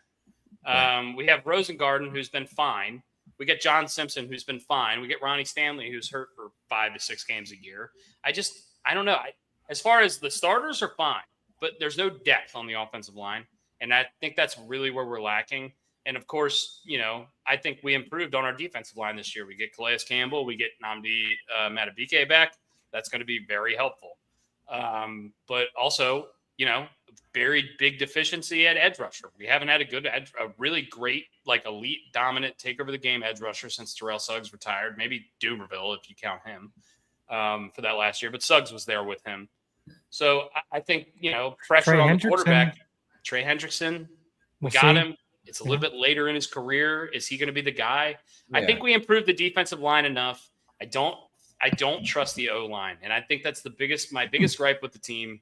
And it has nothing to do with Zay Flowers. Once again, I love Zay Flowers, and I think he's been great for us. And I think he's the best receiver we've drafted in forever. Yeah. Sounds like they're going to give the rookie offensive lineman a chance, though. As where they didn't like Emory Jones. Yeah, but Emory Jones was like a 3rd or 4th round pick. Fair. Are you talking about Vega? Well, Vega too. He was I'm like talking a about 14th pick. He's not a 100% star. starter. He's got Yeah. That's why I hear you there. He's 100% going to start, but Emory Jones last year, everybody was calling for him, or I'm thinking I'm losing the other guy's name to start over Faalele, and whereas I think obviously they're going to have to, but they're Ben Cleveland. Yeah. no He was hurt, wasn't he? Ben Cleveland, yeah, whatever. But regardless, you might as well put a mini Emory fridge out Jones was one of the young guys last year. Everybody was hoping that would get a shot out there, and he did a little bit. So I just think one of those young guys from last year, who are 2nd or 3rd year guys now, are going to get that shot. Whereas since Faalele is gone, I think that's kind of what they're banking on. That's the only thing I can think of off the top of my head, really, at the moment. But I think our biggest loss was Ricard. I think he was such a big part. You could kind of make up for not having a great line if he's back there. Go ahead, Dust. No. Go ahead. My point that was pretty much my point. My point to that is that new offensive coordinator, probably not going to be using him as much. Yeah, that's fair. Yeah, You know that's what I fair. mean? Like they're gonna be spread out a little bit more. I think they're gonna be throwing a lot more because Jackson doesn't. Quite frankly, Jackson last year ran for less than 400 yards, and I know he was Well, hurt, but yeah. He's getting old. he's getting older. He's still an Yeah. elite pocket passer. I think they're going to try to lean into that a little bit more and have him run a little bit less and use it kind of sparingly, which I think can work. We can use in spurts. It just, I think they're going to spread it out a little bit more. I think they're going to trust Henry by himself in the backfield a little bit more. And it's going to be a completely new offense. So that's my counter to the losing Ricard. Yeah. If we were running our offense from last year and we didn't have Ricard, we would be fucking terrible. Right. But I think it's going to be a completely new Yeah. offense. So I don't know how the loss of Ricard is going to affect the new offense. Yeah, and again, my thoughts is I think he was an elite pocket passer because of the threat to run. I don't think that threat's nearly what it was. Yeah. And I think the secondary defenses can focus on their job, their assignment more than containing him. So we'll see. I mean, we'll see. I'm hoping for the best. So who's the offensive weapons besides Andrews and Flowers? We have Andrews, Flowers, and Henry. Those are the big three, probably, right? Who's like excites you on this team as an offensive weapon? Jacoby Lane. A lot of people either dislike or like him. He's a guy we drafted in the 3rd or 4th round out of USC. Maybe? Where did he come from? Who are the other receivers we have? We still have Aguilar. Bateman. Forgot that guy existed. Yep. I think they're going to probably give Tez Walker a whole lot more run. I like Yeah. Tez. I think that's I why like him. a lot of Bateman trade talks happened. I was surprised we didn't trade him. Why didn't And we they trade like that guy. They like that Steelers. guy that they drafted this year a whole lot too. The Steelers traded a bag of peanuts for Michael Pittman. Why didn't we just fucking do that? Yeah. Anyway, I got a little bit of news here that I just came across on Twitter. It was a comment from today going back to baseball and the Orioles. Boy, let's bring that back up. But before I bring this up, I just read it and it looks like this is the first inkling that Mr. Elias' seat might be getting hot. ooh. It's got to be. I can't see. Mike Arrighetti and I have tripled the salaries. You went from first place to last place. Rubenstein joked. It's a little frustrating, embarrassing. I'm really embarrassed about it, but I'm trying to do what I can to fix it and turn it around. And, we'll see. I hope when my obituary is written, they will say World Series champion rather than Carlisle co-founder at the headline. But at this point, I'm not sure it'll get that way. Ooh. That's those are spicy comments, guys. Whoa. No, I was ready to get into this, and this is Whoa. why I wasn't going to I drink. didn't see this. Whoa. Is When that did real? was this like hours ago or like 2 yesterday? hours ago, from Andy Koska. Okay, that's confirmed. It's That's Andy- Andy if Cosma Andy is the Cosma lead writer. tweeted it, then it's Yeah. confirmed. Yeah. Yeah. And now, yeah. Okay. So if you want to open this bag, I'm ready. No, dear God, no. All right, I got to get another drink. I'll be right back. All right, get another drink, Dust. Here, I still got one backup. That is those are spicy comments for the first time after That's everybody gave him aggressive. everybody gave him a lot of shit for the last press conference. Wow. That he said that he was I forget the word. He was happy or ecstatic or whatever with the job that Mike Elias has done. And then this just, that's a complete 180. It's really not though. He runs a company. You got to say that publicly. I agree with you. I agree with you. But then he says this. Drew, you're 100% correct. He's going to say, I'm happy what I'm doing with. And Elias goes, hey, I want to make these moves. You can't put him on the hot seat because then he's not going to do anything. I hear you. Squeeze what you can get out of the employee. Rubenstein, I obviously don't know the guy, but I know when he bought the team, he did a fucking victory lap, handing out beers at the bar, handing out hats all the time. He had a fucking bobblehead. How many owners have a fucking bobblehead of themselves as a giveaway? This guy gives a fuck what the fans think. And Elias has shit on us to give my great philosopher, what's the attorney, my buddy Barry Fiaklitz? No, Barry Glazer. Don't piss on me and tell me it's raining. Mike Elias pissed all over this fucking fan base, and he's used this as an excuse, like, oh, it didn't work out. I got to make a business decision. This is your team. You've had 7 years to put this together, and you fucked it up. It's on you. So I think Rubenstein, as a businessman, as a smart guy, realizes that. He's going to say everything right, but this is fucking bullshit, and he knows it. Hey, that's 4 IPAs. I agree with you. Back the whole time. And I agree with you, and I agree. Drew, get a shot. Drew, just get a shot because that was unbelievably well worded. No, I think that's. I agree with you, and I agree that he needs to say the right things publicly. But I mean, this is very publicly, and he just came out and said it. What was on his mind. So I mean, didn't say it before the deadline. He waited until. And I agree, and I think that's I think we all think that was the correct answer, and he took a lot of shit for it too. That's why I wanted to bring this up as well, is that he came out like this is a complete 180 from what he said a couple weeks ago, and when we all knew that's what else could you say? You know what I mean? Like you could not say like, well, I'm not very happy with the guy sitting right next to you going into the trade deadline. Like you couldn't say that. How could you ever say that if you want the guy to not start looking for a job? So I'm in 100% agreement with you here. All right, let's get back on to football. Okay. Can we read that comment again? Let's read that comment. I was waiting to explode. That was it. That was it. From Jeff Johnson Jr. Breaking Elias has just traded me in exchange for cash considerations. Drew, you're on the move again. If you I like Kevin Brown. I don't know if I could pass a physical right now. If you weren't here when we read this comment, that what we're talking about, but this is the comment Andy Koska tweeted 2 hours ago. I can't believe we're all just seeing this. He said, Mike Arangetti and I have tripled the salaries, yet we went from first place to last place. Rubenstein joked. It's a little frustrating and embarrassing. I'm really embarrassed about it, but I'm trying to do what I can to fix it and turn it around. And, we'll see. I hope when my obituary is written, they will say World Series champion rather than Carlisle co-founder as the headline. But at this point, I'm not sure it'll get that way. This is, I think Bill Simmons talks about a lot. These dudes who have enough money to own teams, it's really like when they invest and they buy a team, this is like their personality among the other rich dudes in their circle. So like when they talk to other rich dudes, they're like, oh, dude, you own the Orioles. Why aren't the Orioles fucking good? I'm sure he hears it every fucking business meeting, every day, every fucking second. And he's just constantly thinking about it, and they have to get a complex about it, right? Yeah, at some point. Except for the guy who owns the Pirates. He doesn't give a fuck. No, that guy publicly doesn't give a fuck. But again, that's why he bought the team. Yeah. He wanted that. He wanted 100%. that clout at the country club. 100%. That's why he did it. Yeah. That's why these guys buy teams. Also, it's a legacy. They appreciate in value almost always, right? Like, you don't need the money. They've never gone down in value ever. Yeah. And also, like with some of the stuff that has happened, and I posed this to our group chat the other day.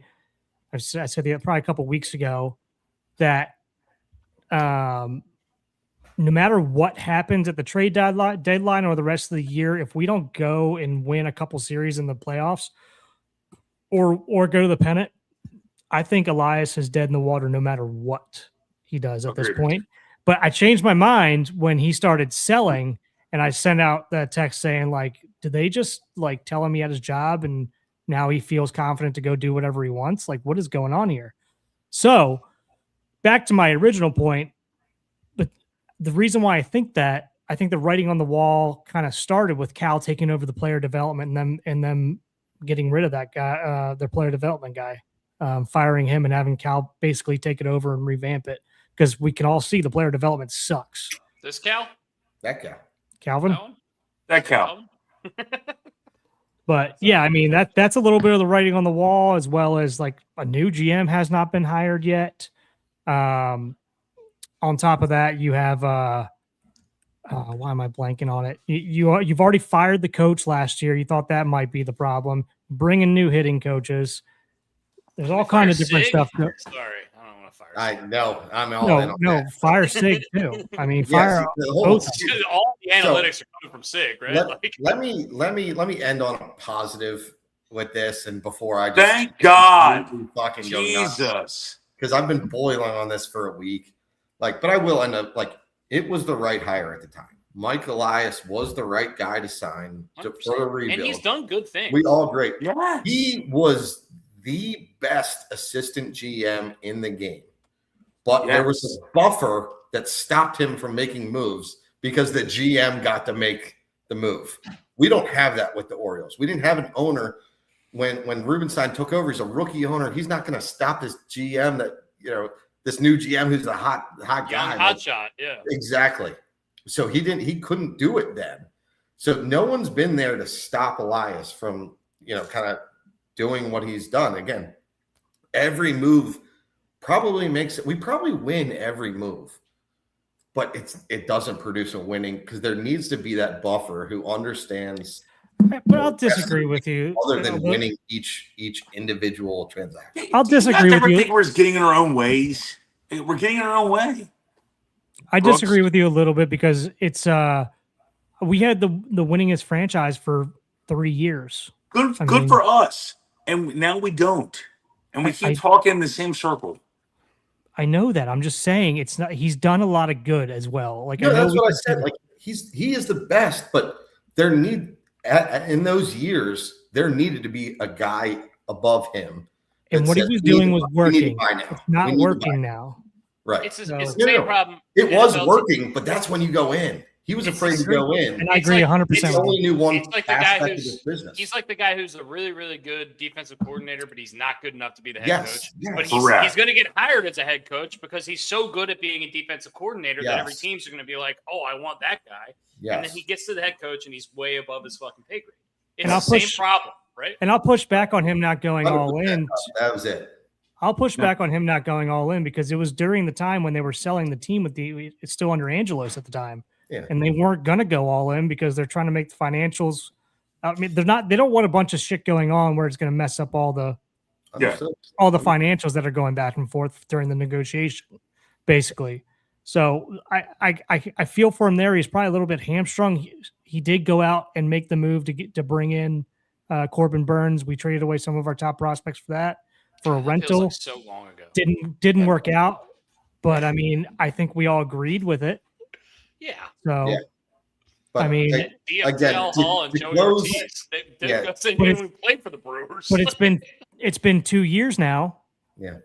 Since we've had success, and it hasn't started changing very much. We see glimmers of it, but it's not sustainable. So, I think I'm with you, Drew. And I texted you guys that day. Again, I was hot that day. I'm still hot today.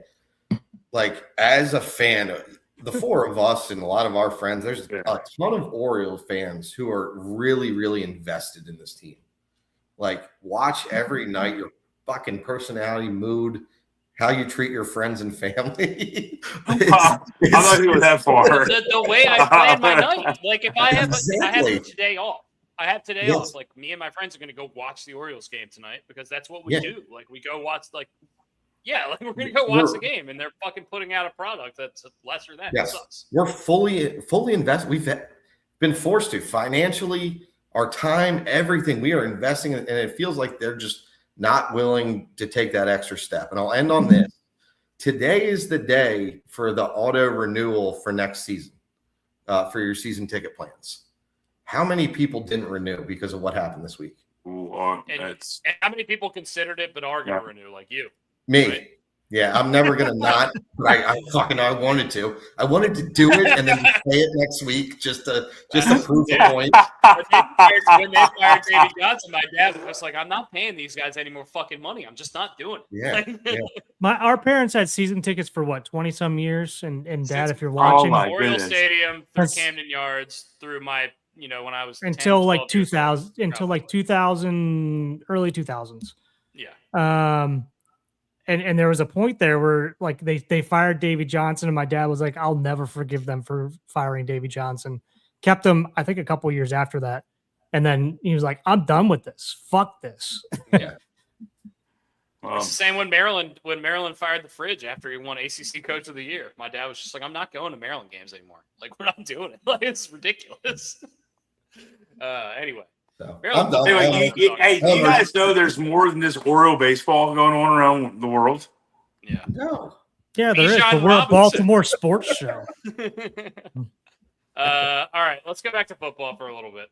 Bijan Robinson, Jahmyr Gibbs get basically This the is where I exact take a same piss. contract. I'll be back. Gibbs, yeah, go ahead. How do you do This is the pee break. I'll take you off. Gibbs got like a $500,000 more, whatever. It's almost exactly the same deal, except Gibbs signed it like 2 hours later. So I mean, they're clear and far away to me the two best running backs in the league. So I'm okay with it. Who's this idiot? Look at this idiot.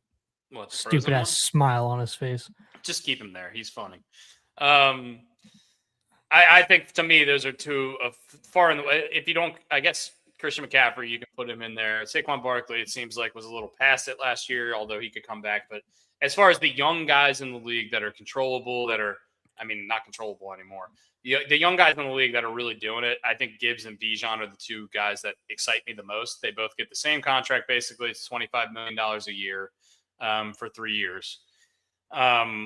What do you think about this? Do you agree with the Lions doing it? Do you agree with the Falcons doing it? I mean, they're two of the best players in the league. Like, we're good with this, right? They're paying market value. I mean, that's what I think about it. They're paying market value. And a lot of teams will let the running back walk. But these are two guys that are too good. You can't let them walk. Gibbs is the fabric of that Rams offense. Gibbs and St. Brown, I believe. And they're pass catchers. The same thing with they're pass catchers. Yeah. The problem with the Falcons is that their quarterbacks are Michael Penix and Tua Tagovailoa. So he's going to have to run for 2,500 yards a year for them to win 8 games. I mean, they stink. I honestly don't. I can't imagine a worse quarterback room than Michael Penix and Tua Tagovailoa in 2026. I'd be right there with you. Maybe Shedeur Sanders and Deshaun Watson. Yeah, that was pretty good. Did you know that Cooper Rush is on that team? He's going to start like 8 games. And Brooks, what's the worst quarterback room in the NFL? Deshaun Watson and Shedeur Sanders, or Tua Michael and Penix and Tua Tagovailoa? However you say it. I mean, obviously, Tua and Penix are better than Shedeur and Deshaun, right? I mean, it's funny because I saw a tweet the other day. From a former offensive lineman, Fukudome, or not Fukudome, Foku. Fuskei Fukudome reference on this Fukudome. podcast? Nice, dude. Was he in the Kumite? I guess some of his sources. So his friends inside the Cleveland locker room are saying that Drew's back. That those two quarterbacks are not the best quarterback so far in camp. Wow. Rush. No, Gabriel.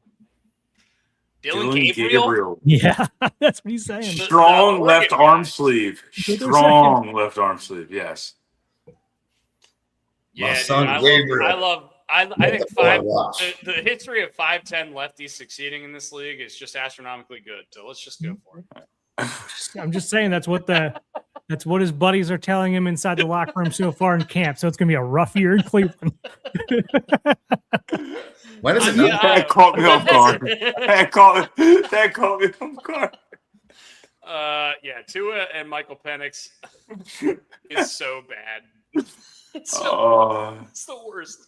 Oh man, if I was a Falcons fan, I'd be losing my mind that they didn't trade 2 first-round picks for Lamar Jackson a couple years ago. Can we not bring up the Orioles anymore, please? Dear God, get the Orioles, because you're going to get them going down a fucking negative back road. Yes. Yes, we can stop talking about the Orioles. Let's talk for about God's sake, we talked about for an hour and 22 minutes. Let's talk about very briefly. Stephon Diggs is a Washington Redskin. Stephon Diggs is coming home. He's a Washington Redskin. Who we think? Just take me off the screen. Yeah, dude, you just got Tony Vialli over here. I got muted. So man. You know when we started this podcast? Well done. Brian said he was going to do like a Woody Page thing where he was going to keep little the chalkboard board behind him and put little things on awesome. there. Yeah. That'd be awesome. Yeah, dude, you got muted. You're out there. Oh man. Jonathan Taylor, Bijan Robinson, and Jahmyr Gibbs have been extended. McVay came out and said that Aaron Donald looked fantastic during his workout. If Aaron Donald and Myles Garrett are on the same defensive line, good luck, NFC. I got a question. I don't care if he hasn't played in 3 years. That guy's a fucking psycho. I believe in him. 100%. I got a question. Is there any way that the Los Angeles Rams don't make the Super Bowl besides injury? If Stafford, Garrett, and Everybody assuming stays Donald healthy. is playing, I mean, yeah, Puka's going to get hurt though.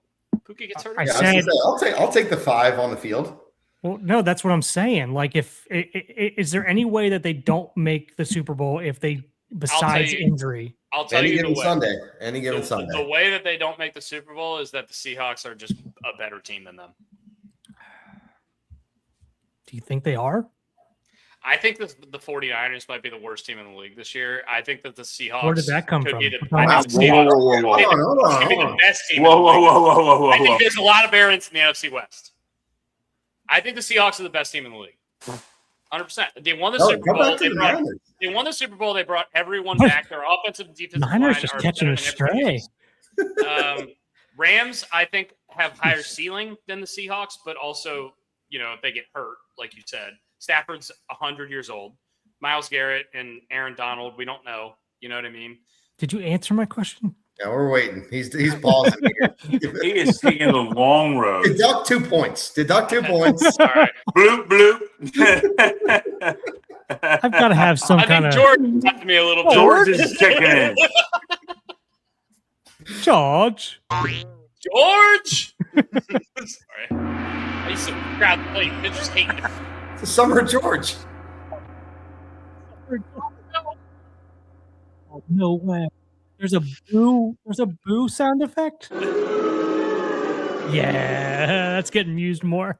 Oh yeah. That was our that's a shame. That was our that's a shame noise. Should we? We Do we should have? do a Do we draft. have Does a anybody that's a have a shame? draft? Should we go into that's a shame? We don't have a Yeah. what have you guys seen any movies recently? Fine. Drew, did you Before see movies, Odyssey? hold on. We talked about it in the group chat. I brought it up. The Mets new reliever, the little jump split thing. Yeah. Sorry, I don't have a big pride finger. I'm sorry. Yeah. Some of them a bitch. Yeah. It's a given. That's Who am I asking who won the trade deadline. Oh man. who am I to fight you on that one? Absolutely not. Oh. All right, Drew, what did you say? Yeah, the new Mets reliever, the little jump split thing he does after. Oh, striking. did you see this motion? Jeffrey? Holy smokes.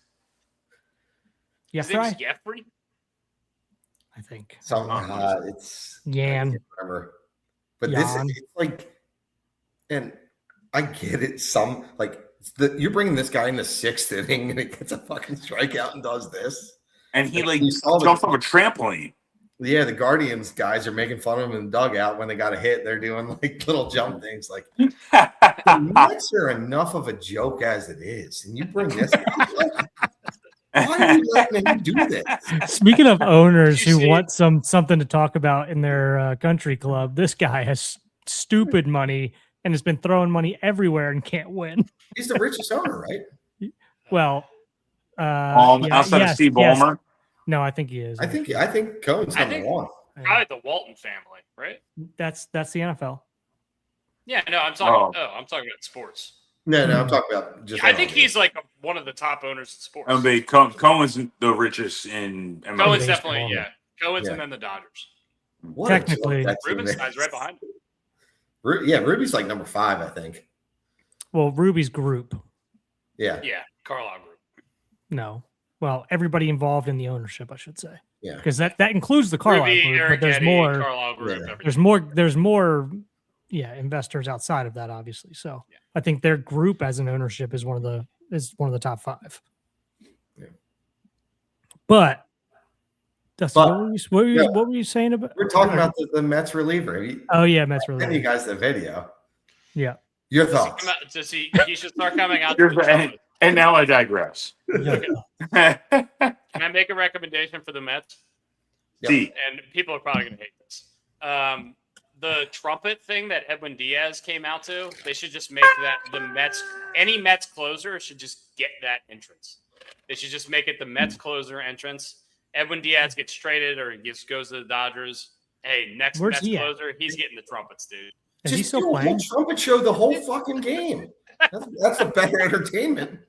Edwin Diaz is now with the Los Angeles Dodgers. Yeah, LA. Yeah, is he still pitching? Who knows? He hurt? You know what's crazy is that he's one of the best closers in baseball, and we literally don't even know if he's playing for the Dodgers because it doesn't matter. It doesn't matter. You could trade Mason Miller to the Dodgers tomorrow, and he would be irrelevant because if he gets hurt, it doesn't matter. Yeah. Let me see. Let's see. Edwin Diaz. What are your numbers this They year? signed Tanner Scott to $80 million last year. Oh, Tanner good. Scott. The guy, Who? the guy who was hitting the backstop for the Orioles 3 years ago is Backstop. fucking gets $80 million, and it doesn't even matter. It's like it never happened. He's not. He doesn't exist. Edwin Diaz. 1 win, 0 losses, ERA 9.35, 10 games, 5 saves. Sounds like a W to me. 9.35 is not good. That, That's a yards per catch number. That's not an ERA number. did he get Tommy Juan? That's Big Who brought Rodrigo Lopez back? Oh, elbow surgery. Hey. Where did you get it? Would you rather Hey, have why don't we Rodrigo all Lopez, Bruce shout Jenner, out- Scott Erickson start your playoff game? Why don't we all? Hey, can we all do a little hand wave to Miss Kelsey McManus over at Pig and Rooster right now? Hi, Kelsey. Trying to do the most awkward wave ever. It was. Do it back. Do it back. Kelsey, way back. All right. I can already feel her scratching her own face. We got to give Pig a shout out, right? Isn't it live there? Yeah, It's live. Yeah, we're live right now. Carb on Friday. Everybody, It's CBF. It's CBF day. we might actually be entertaining at this point. Like, Fridays at- Carb in. I'd listen. Now, to this. now that Against all odds, we're actually entertaining today. now that we've moved to Fridays and we can have a I know. nice- We can nice tell little Matt happy hour. Bennett to fuck off too, which is even better. Oh, I think the audience is drunk. It's just better. I love it. we sound a whole lot smarter when you're. No, we don't. And our blood pressure's higher. What is the soundboard, man? This is getting me. What does punch mean? Like you're bleeding. It's like he's punching a piece of paper.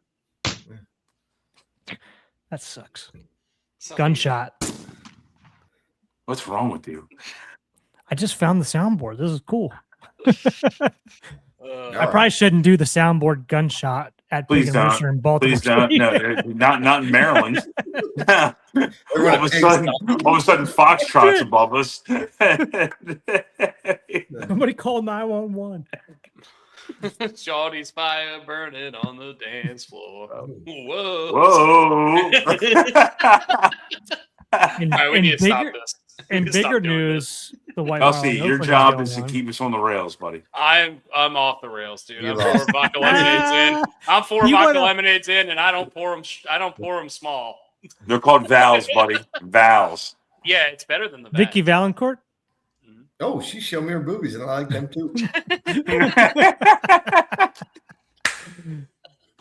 Dusty, what were you saying about the San Francisco 49ers?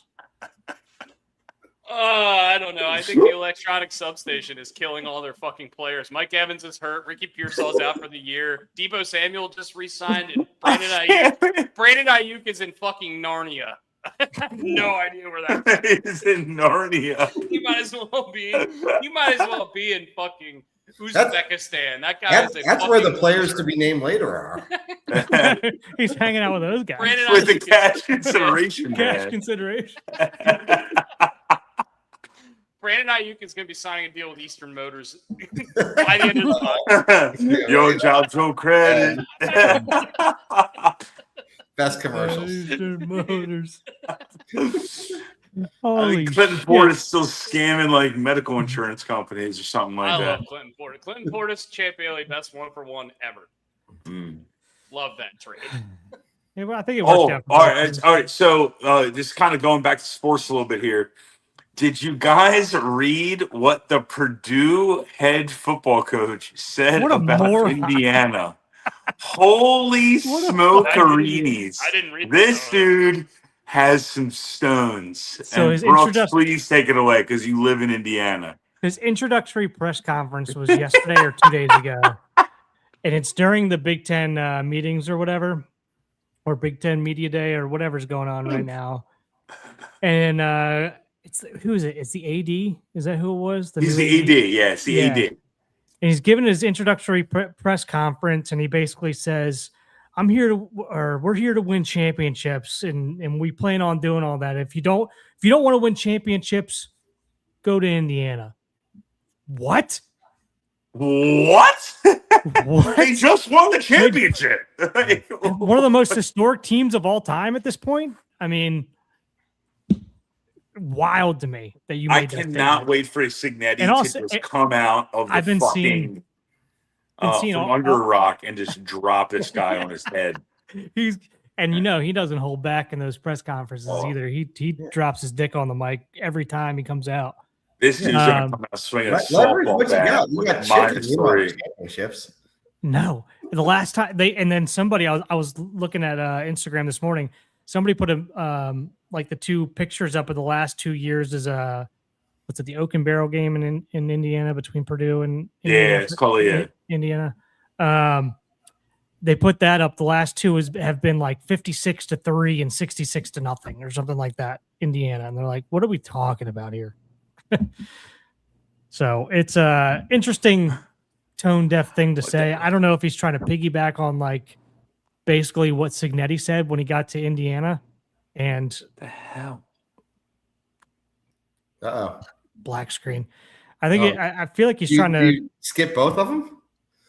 I got rid of him. This guy's over here peeing. Sure. I agree. But yeah, so like I guess he's trying to piggyback on what Signetti said, and then when he took his introductory press conference with Indiana, he said, "I win. Look me up. Google me. All that stuff." He said. Yeah. But yeah, pretty tone deaf there. Yeah.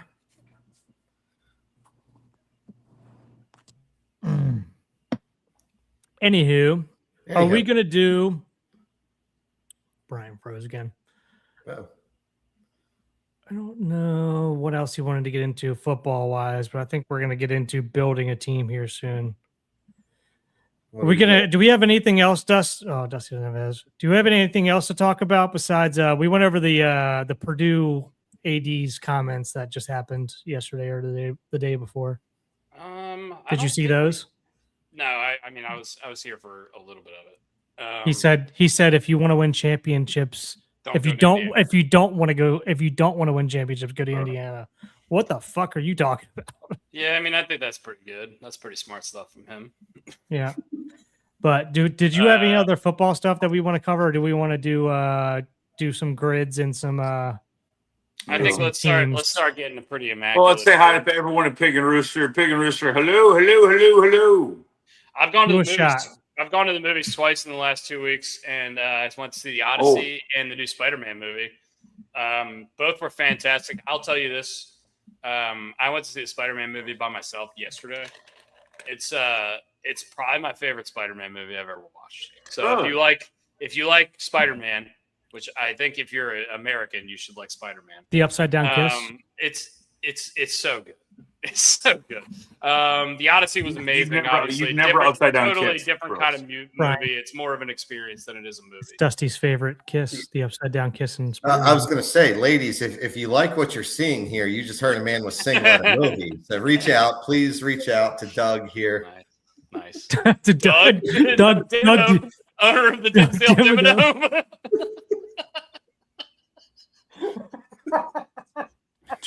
Drew, I love you and I hate you at the same time. That's what my wife says. Just losing his mind. Usually it's mostly hate. Owner of the Dimmsdale Dimmadome. Same Doug's. All right, we need to stop. got- Fairly Stop Odd it. Parents references. Stop it! All Stop it! Stop it! Hey, so Hall of Fame game. Did you guys enjoy the game yesterday? No, don't read too much into it. Did you enjoy the Hall of Fame game? I didn't watch a I single didn't know second what of it. happened. Honestly, Didn't I'm glad we talked there, I bro. had no idea. Bring up the grid. Let's go. Bring up the I got grid. dollar crushes at DOS I need to get to. Dollar crushes and DOS. If you don't know, I'll give them a shout out because they're Yeah, Baltimore they're County. good. Oh, They're dude, Baltimore Brian County. Colada, the Pips, boys, what's up? They are doing a beat the clock Scotty Orange Rosario. Crush Shout out. happy No, hour. Scotty moved.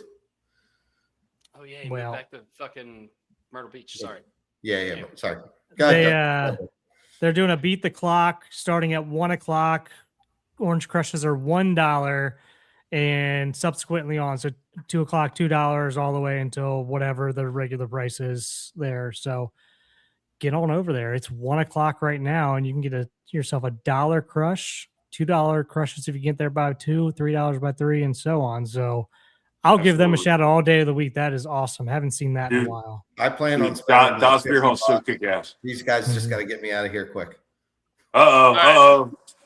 Not only Immaculate- my door just Immaculate opened Grid. again, boys. Immaculate Grid is starting. Or should we wait until Brian's guest is going? Uh-oh. All right, we'll wait until Brian's guest. is Car bomb? Tell me it's a car bomb. Getting here real deep like. Just here again to talk about Dude, Tyler this hat Smith. is sweet. Look at this hat. Cheers, brother. I don't know what it means, What does it but it's say? provocative. It Titleist. just says it says title. I'm aware. Oh. I wasn't. Cheers, boys. Cheers. I think we all individually need to get car bombs on Fridays and just like every half hour. Hey, now that Yeah, we're doing sure. Friday shows, maybe Or we me do. to bed. Freaky Fridays. Yeah. Also, before we do Immaculate Grid, I want to give a shout out to my mother. It was her birthday Birthday. the other day on Tuesday. And we went to Shady Maple, only word I actually mumbled, smorgasbord. I went with Mr. Delaware Dave and his lovely wife, Miss Holly. We had a great time. And Mr. Roach. And had a great time. It was awesome time up in Lancaster, Pennsylvania. And I promise you this much. You ever get an opportunity to go to Shady Maple Smorgasbord, please do so. It's a good time. It's a good It's time. large. Go ahead. I was gonna say I also have another shout out. My college head coach, who's from there in Lancaster, Pennsylvania, Oh, yeah. just took a new job down at Dallas Baptist. Oh, really? Kind of out of nowhere. We'll probably have him on the show to talk about it here in the next couple of weeks, just because he always said everybody. So long-winded answer made short. Everybody's asked him for years and years and years why he hasn't left to take a bigger job. He's been there for 19 years, believe it or not. And it's always because that's where he's from. His parents are from. He was going to wait for his kids to get through high school to go start pursuing stuff like that. So it kind of came out of nowhere that he took this Dallas Baptist job. And I think in terms of the alumni, maybe other people know. I don't know. Okay. I'm not as close to the situation anymore, but congratulations to him. I think that's going to be awesome. From everything that I've talked to a lot of people about, that's a springboard into a major head coaching role in a major conference. For whatever reason, I guess Dallas Baptist has been churning him out for years. So good for him. Brooks, congrats. Congratulations. Not for me. I didn't do anything. No shit, but no, to him. But question. Dallas Baptist is a very big school. Is this this seems like a massive opportunity already. Does he need to springboard anymore? No, he'll springboard into a head coaching role in a major conference. Oh, so is he not taking the head coaching job or saying like a pitching coach job? Or He's going to be the assistant head coach. okay, got it. Yep. So, I mean, he's been offered plenty of opportunities, at a lot of good schools in terms of like hitting coach roles, whatever, all kind of different roles. But it was just stuff that he's turned down for years and years and years, and people have been asking why. And this So is this is why this kind of came out of nowhere. Yeah, the championship, World Series. He's got a couple major leaguers, and he's got Brooks. I guess this is a Okay, so we're gonna move past Got a the last part of retard. that. So He's got an idiot that sits on a screen every once in a Brooks, what while. was the Gold Glove award you won? The Tino Martinez award? No, What that's was it? like so I the think it was Tino the Jeff Rebele Award. The Tino Martinez Award is the D2 version of the Golden Spikes Award. So it's like Really? or is the okay. Player of the Year for Division 2. Who was that? Really? I don't know who ended up winning it, but I was in the running for a while. Oh. But I don't know. The Gold Glove was just Gold Glove. I never actually got a Gold Glove, but never got a trophy for it. I just won the award, and they never I sent didn't me even anything. like a regular glove. That's and a shit. gold. Not even like a Rawlings Gold Glove. I mean, it's like any other award in college. Like you win like all conference or like all whatever, all ACC or whatever you want to compare it to. But I mean, you don't really get much for it. You just get the accolade. I mean, You get a thumbs up from us. cool, dude. You can read the Bang article that your biscuit. name you were chosen. Here's maybe like a diploma style, like a certificate. Here's an award. You could talk about it on your podcast 15 years later. About this dumbass award that pitchers win for not fucking up PFPs. All right. I'm going to share the Immaculate Grid. As always, we go for speed. We're going to go from the top left. Somebody please give me an answer for the top left, and then we'll just keep going. Hannah. What's up? And when you tell me the answer, please tell me top middle, middle, left, right, or left, middle, whatever. Make sure your fingers work. If you tell me left, right, I'm not going to know where to go. Can you All crack right. your fingers before you do this? Up, down. Maybe Get your typing. Get your typing fingies. Ready. Oh, maybe speaking. Take the skins off. Just pull it off. All right. We're going to share it. I'm going to start it. Ready, set, and go. Prince Fielder looks like a prime McCutcheon candidate here. next to it. Prince McCutcheon Fielder, next to it. McCutcheon. Detroit and Tampa. Somebody work on that. David Price, maybe? Yes. David Price. Yes.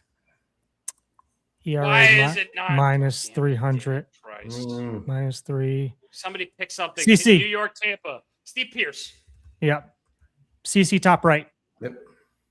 CC. That should be an easy one. Nice. Tampa. Garza? McClanahan, I guess. Yeah. I don't know. Yeah. McClanahan. Yeah. Hopefully. Yeah. 2000 career. Jim Ks. Palmer. I don't know. Palmer. I don't know about that one. Yeah, it's got 2,000 career. Oh, there you go. 2,000 career Ks for the Yankees. White Right. Ford. Rocket. Roger Clemens. Ever heard of him? No. Detroit. Oh. Al Newhouser. Verlander. Oh, Verlander.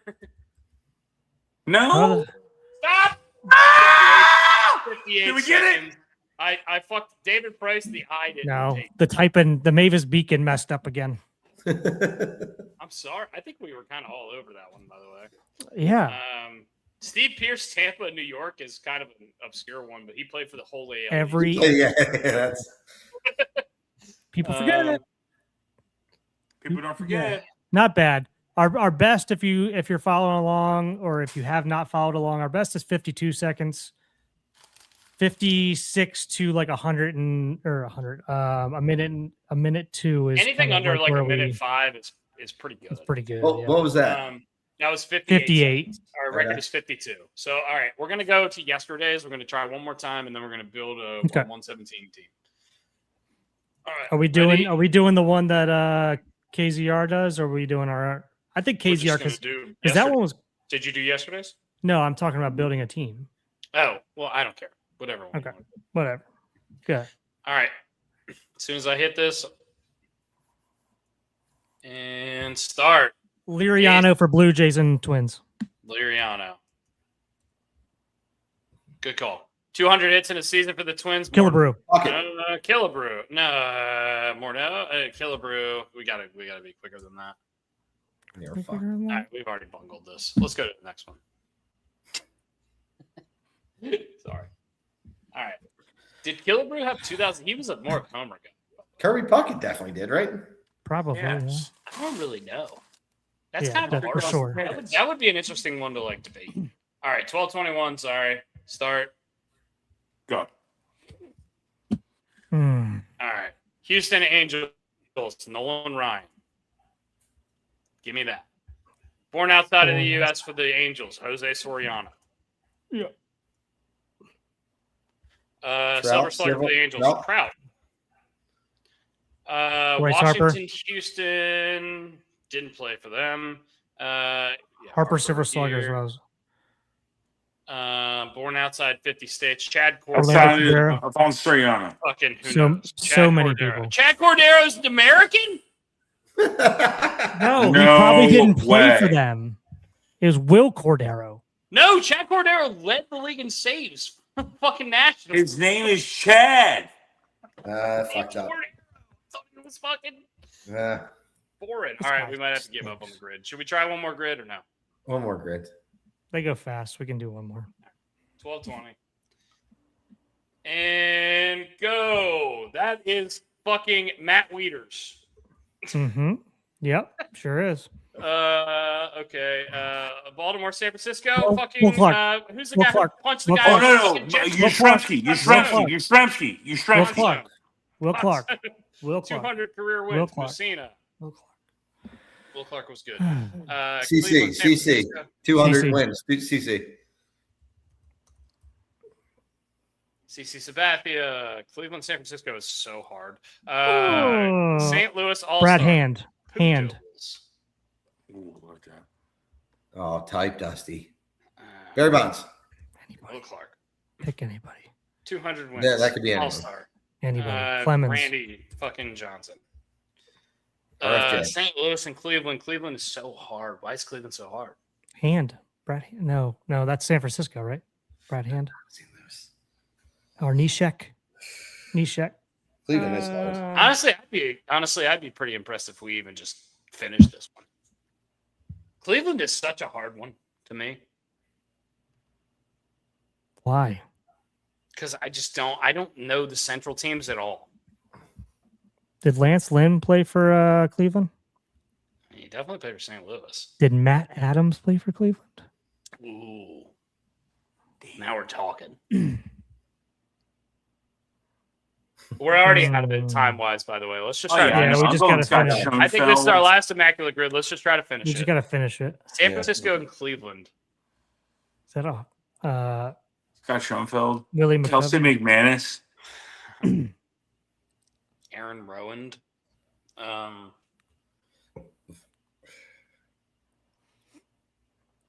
Did Milton Bradley play for the Cardinals? Oh, that's tasty. Marlon Byrd. Oh, Whoa, dude. Name drop central. My Milton Bradley was a Eric name, Davis. dude. Eric Davis. He played for Cleveland? I think so. He definitely played for He played for a lot of teams, yeah. He played for the Reds. I don't know if he played for St. Louis. Maybe I'm confusing. I don't know. Yeah, he did play for the Reds. Maybe I'm confusing them. San Francisco and Cleveland should be easier, but I don't think it should be. This is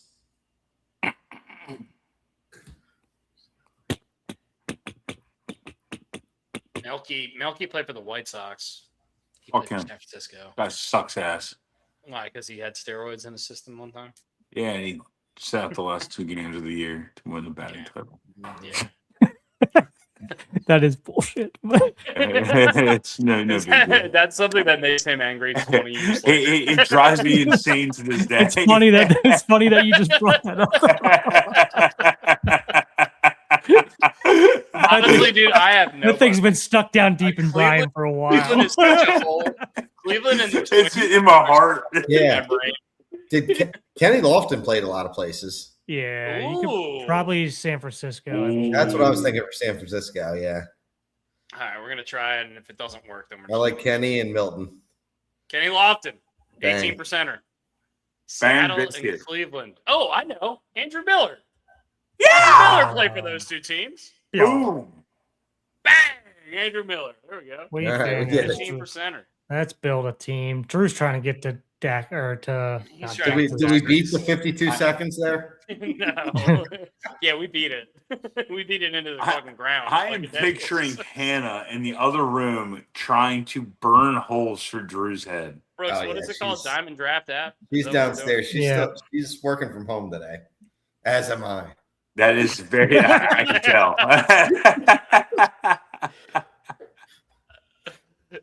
Sam I, he says. That's so good. So is cash considerations. All right, share screen. We're gonna pick a team. We're gonna do our best, and if our team sucks, then I'm What sorry. was our last one? 105, I think. Yeah, it 108, wasn't really something like all that. that good. I thought it was way better than our record. Yeah. Okay, we're gonna do. Dustin, you got me hooked on this game. Dude, I've gotten when you multiple came down people here, on this we're gonna too. do modern only. Are we doing stats visible or stats hidden?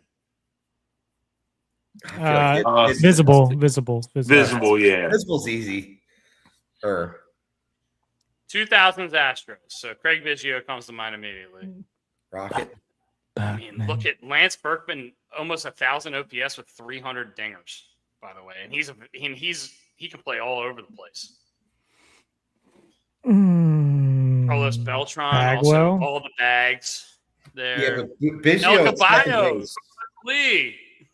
I love that 15 guy. He's still a second baseman here, which I like. Jeff Kent.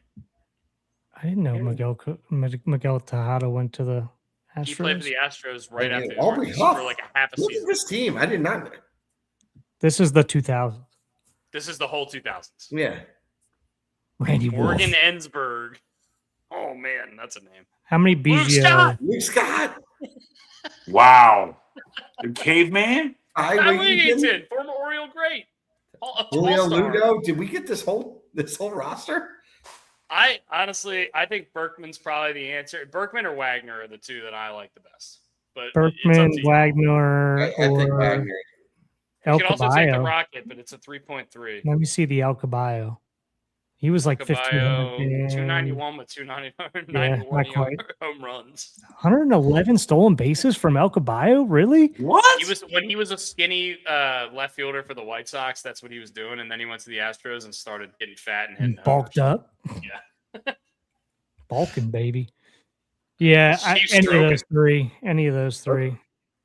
Berkman or Wagner, I think, are the two. Who do we got? Give me Wagner. It's I see- almost I think 300 Wagner. saves. That's crazy. It's easier to find a first baseman. This is a crazy decade-long OPS, 972. Just saying. Billy Wagner is our guy. White Sox 90s. Frank. I mean, Frank. I think Always we don't Frank. even have to think about this, right? Nope. It's always Frank. I think it's Frank Thomas. 300 homers with a 10. Oh God, he had 28 stolen bases. Good for him. Did you DH him or put him at first? I put him first. Fuck it. Ricky. Oakland Athletics 80s. Ricky. Thank you. Ricky. 838 Whoa. stolen Whoa, bases. that's easy. Ricky Henderson. That's easy money. That's Ricky would more have had than- 60 by the That's break. more than Lou Brock had. Lou Brock is number 2. Nice reference, Brooks. Brooks, well done. You had 60 on the Ricky, year. no. Ricky didn't, Ricky, Ricky didn't, no. Ricky didn't Ricky get had hurt. 60 Ricky to would have break. 60 by the break. Left fielder, center field. We can move him. Put Put him in center, right? Center, yeah. Might Yeah, as well sure. put him in center. Yeah. Ricky gone, baby. New York Yankees 2020s. Judge. I'll take Arson Judge, please. Yeah, 258 homers. It is 2026, by the way. There's still 5 more years of this decade. That's That is wild, man. insane. I feel like his career has been underrated. He's one of the best right-handed He's hitters, so good. like straight up. So good. Yankees 2020s 2020s again. again. Max Fried's That'd fine. be Soto again. Max Fried. It's only 282. 144 games. No. Who? Soto's fine. Honestly, we got Give me some Soto. options here. Cole is fine. Soto or Fried, I think, are probably the two best. Let's Soto. go look. You like Soto? Hey, Fried hasn't done. Oh, it's just they're just taking into effect like one season. Yeah. No.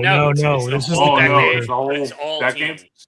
So basically, it's anybody that played for this team, but Juan Soto, you get his whole 2020s, right? Gotcha. So he's hitting 280 with 188 RBIs and 952 OPS in the 2020s. Max Give me Fried. Do we want a starting pitcher? I think we can get a better starting pitcher. I agree with Soto. I think so. Too. A-Rod didn't make the 2020s. He was before that. No, If he did, we wouldn't want him because he only played for a year or two. A-Rod was Oh, it's Buying not the whole Minnesota career. Timberwolves I in got the you. I'm 20s. sorry. We want the whole decade. Yeah. 90s Yankees. Give me the Rocket, right? Yeah. Yeah, I like Charles Knobloch Charles. Ooh. just because I share a disease. What about Jimmy T? The yips. Yeah. Share the yips. This guy had 2,101 strikeouts this decade. I think we're going to take him. Yeah, that was 10 years, guys. Decades of 10 years. You had 200 2,000 of averaged them. 210 a year for 10 years. That's You insane. share the yips. All Freddie. right. Hate you. Freddie's a DH only, though, so we have to consider that. Josh Donaldson, we get the whole decade, and we can put him at third. And Fuck DH. him. I hate him. I hate him, too. I agree. And you can put him at 2. And you can put him I at I 2. hate put him at Batista. third. He's not considered. Okay. He won a Gold Glove though. Do you know about Nick the Stick? I love Brandon Phillips, and I like cakes. Chipper. I mean, Donaldson's the best. What year is this? We could also put Joey 90s. Bats at third. I mean, I hate those are probably two of my least 5 favorite players ever. The best thing Dan Duquette ever said is, "We're not signing him because our fans hate him."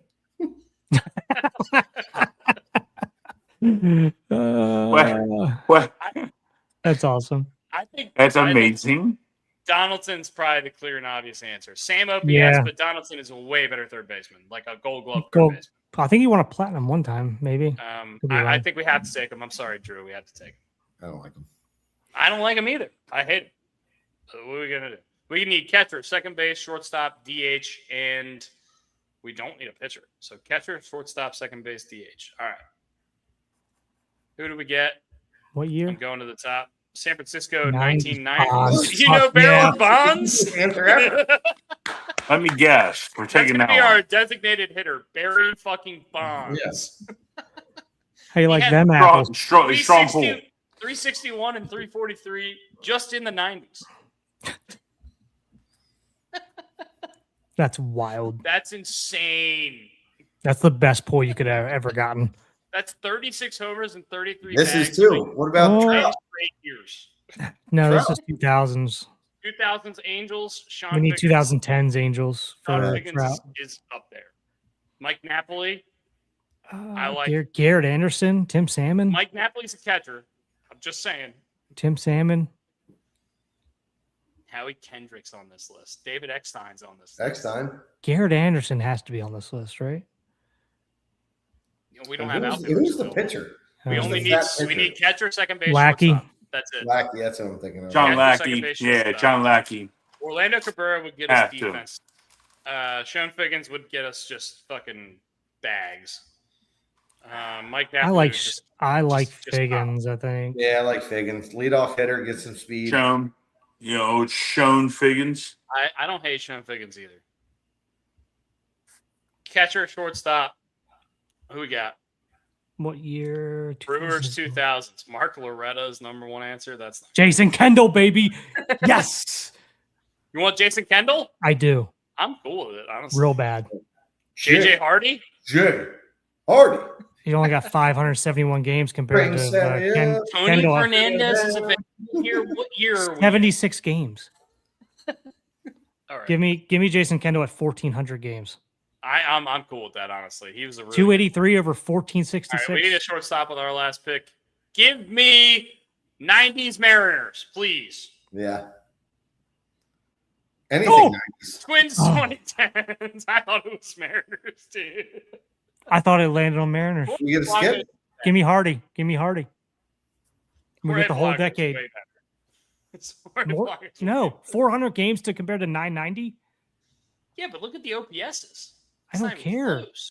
Who There's not cares? enough games. There's Yeah, shut 113. up, Elias. We want JJ. There's 113 home runs. So the Orioles Oh, suck. man. We got 119 wins. That's a winner, by the way. That's the best team ever Ever. by baseball standards. Our Our team is 289. fucking loaded. Where do we struggle?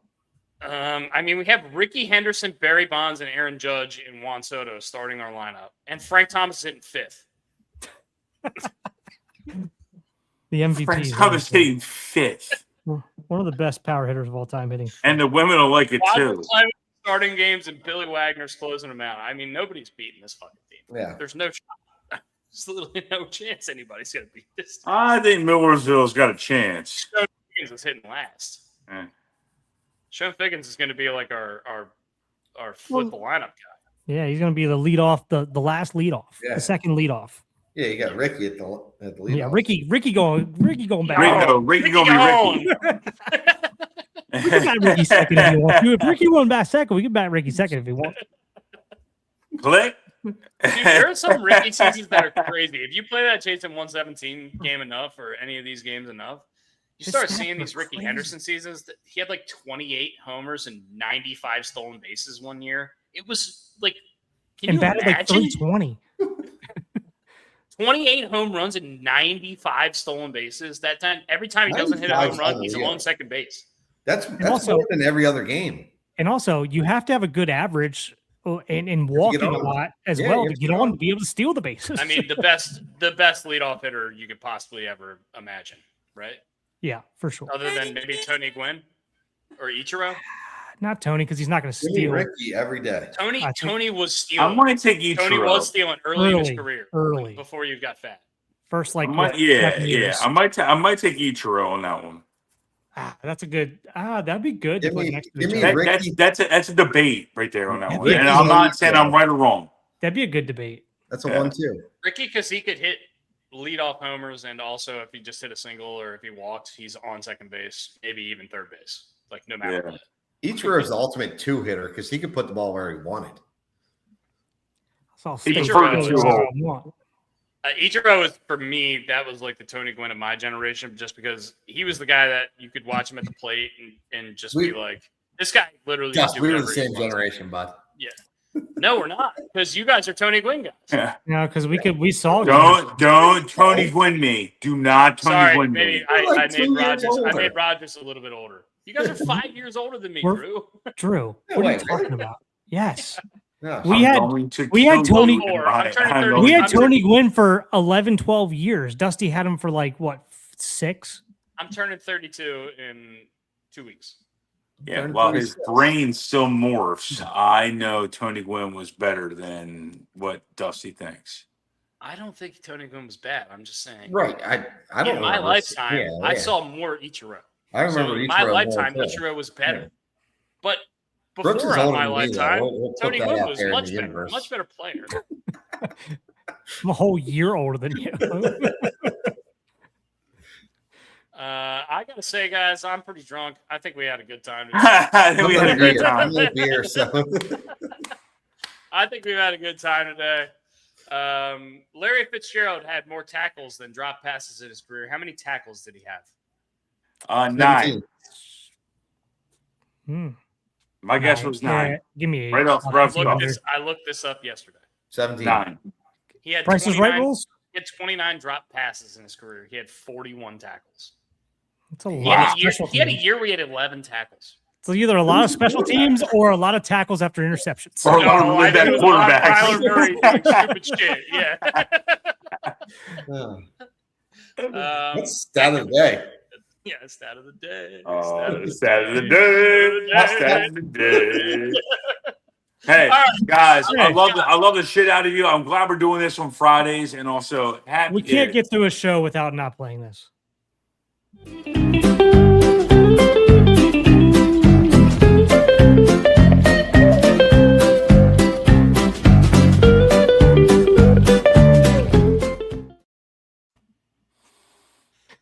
No draft this week, but we had to play it. Dumbest video on the internet. I don't know what that was, but I love it.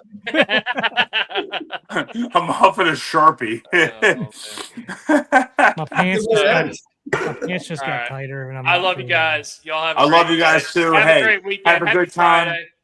And have a great Friday. And Pig and Rooster, get your butts to Pig and Rooster, Miss Kelsey, all the boys over there, and thank you to everyone that came over to the house to drop off shots. Thank you. Thank you. Shouts out to my best friend Mitch McCardle, who's getting married this coming weekend. Who had his bachelor party last weekend? Who's getting married this coming weekend? Kent Island.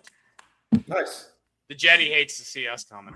Oh yeah. That's absolutely terrifying. Yeah, it's gonna be a fun weekend next weekend in Kent Island. But I love you guys. I Love you will guys. see you next time. So yeah, And shout out to Chili Davis. Giddy up. Drew, I'll talk to you soon. Doug Dimmadome.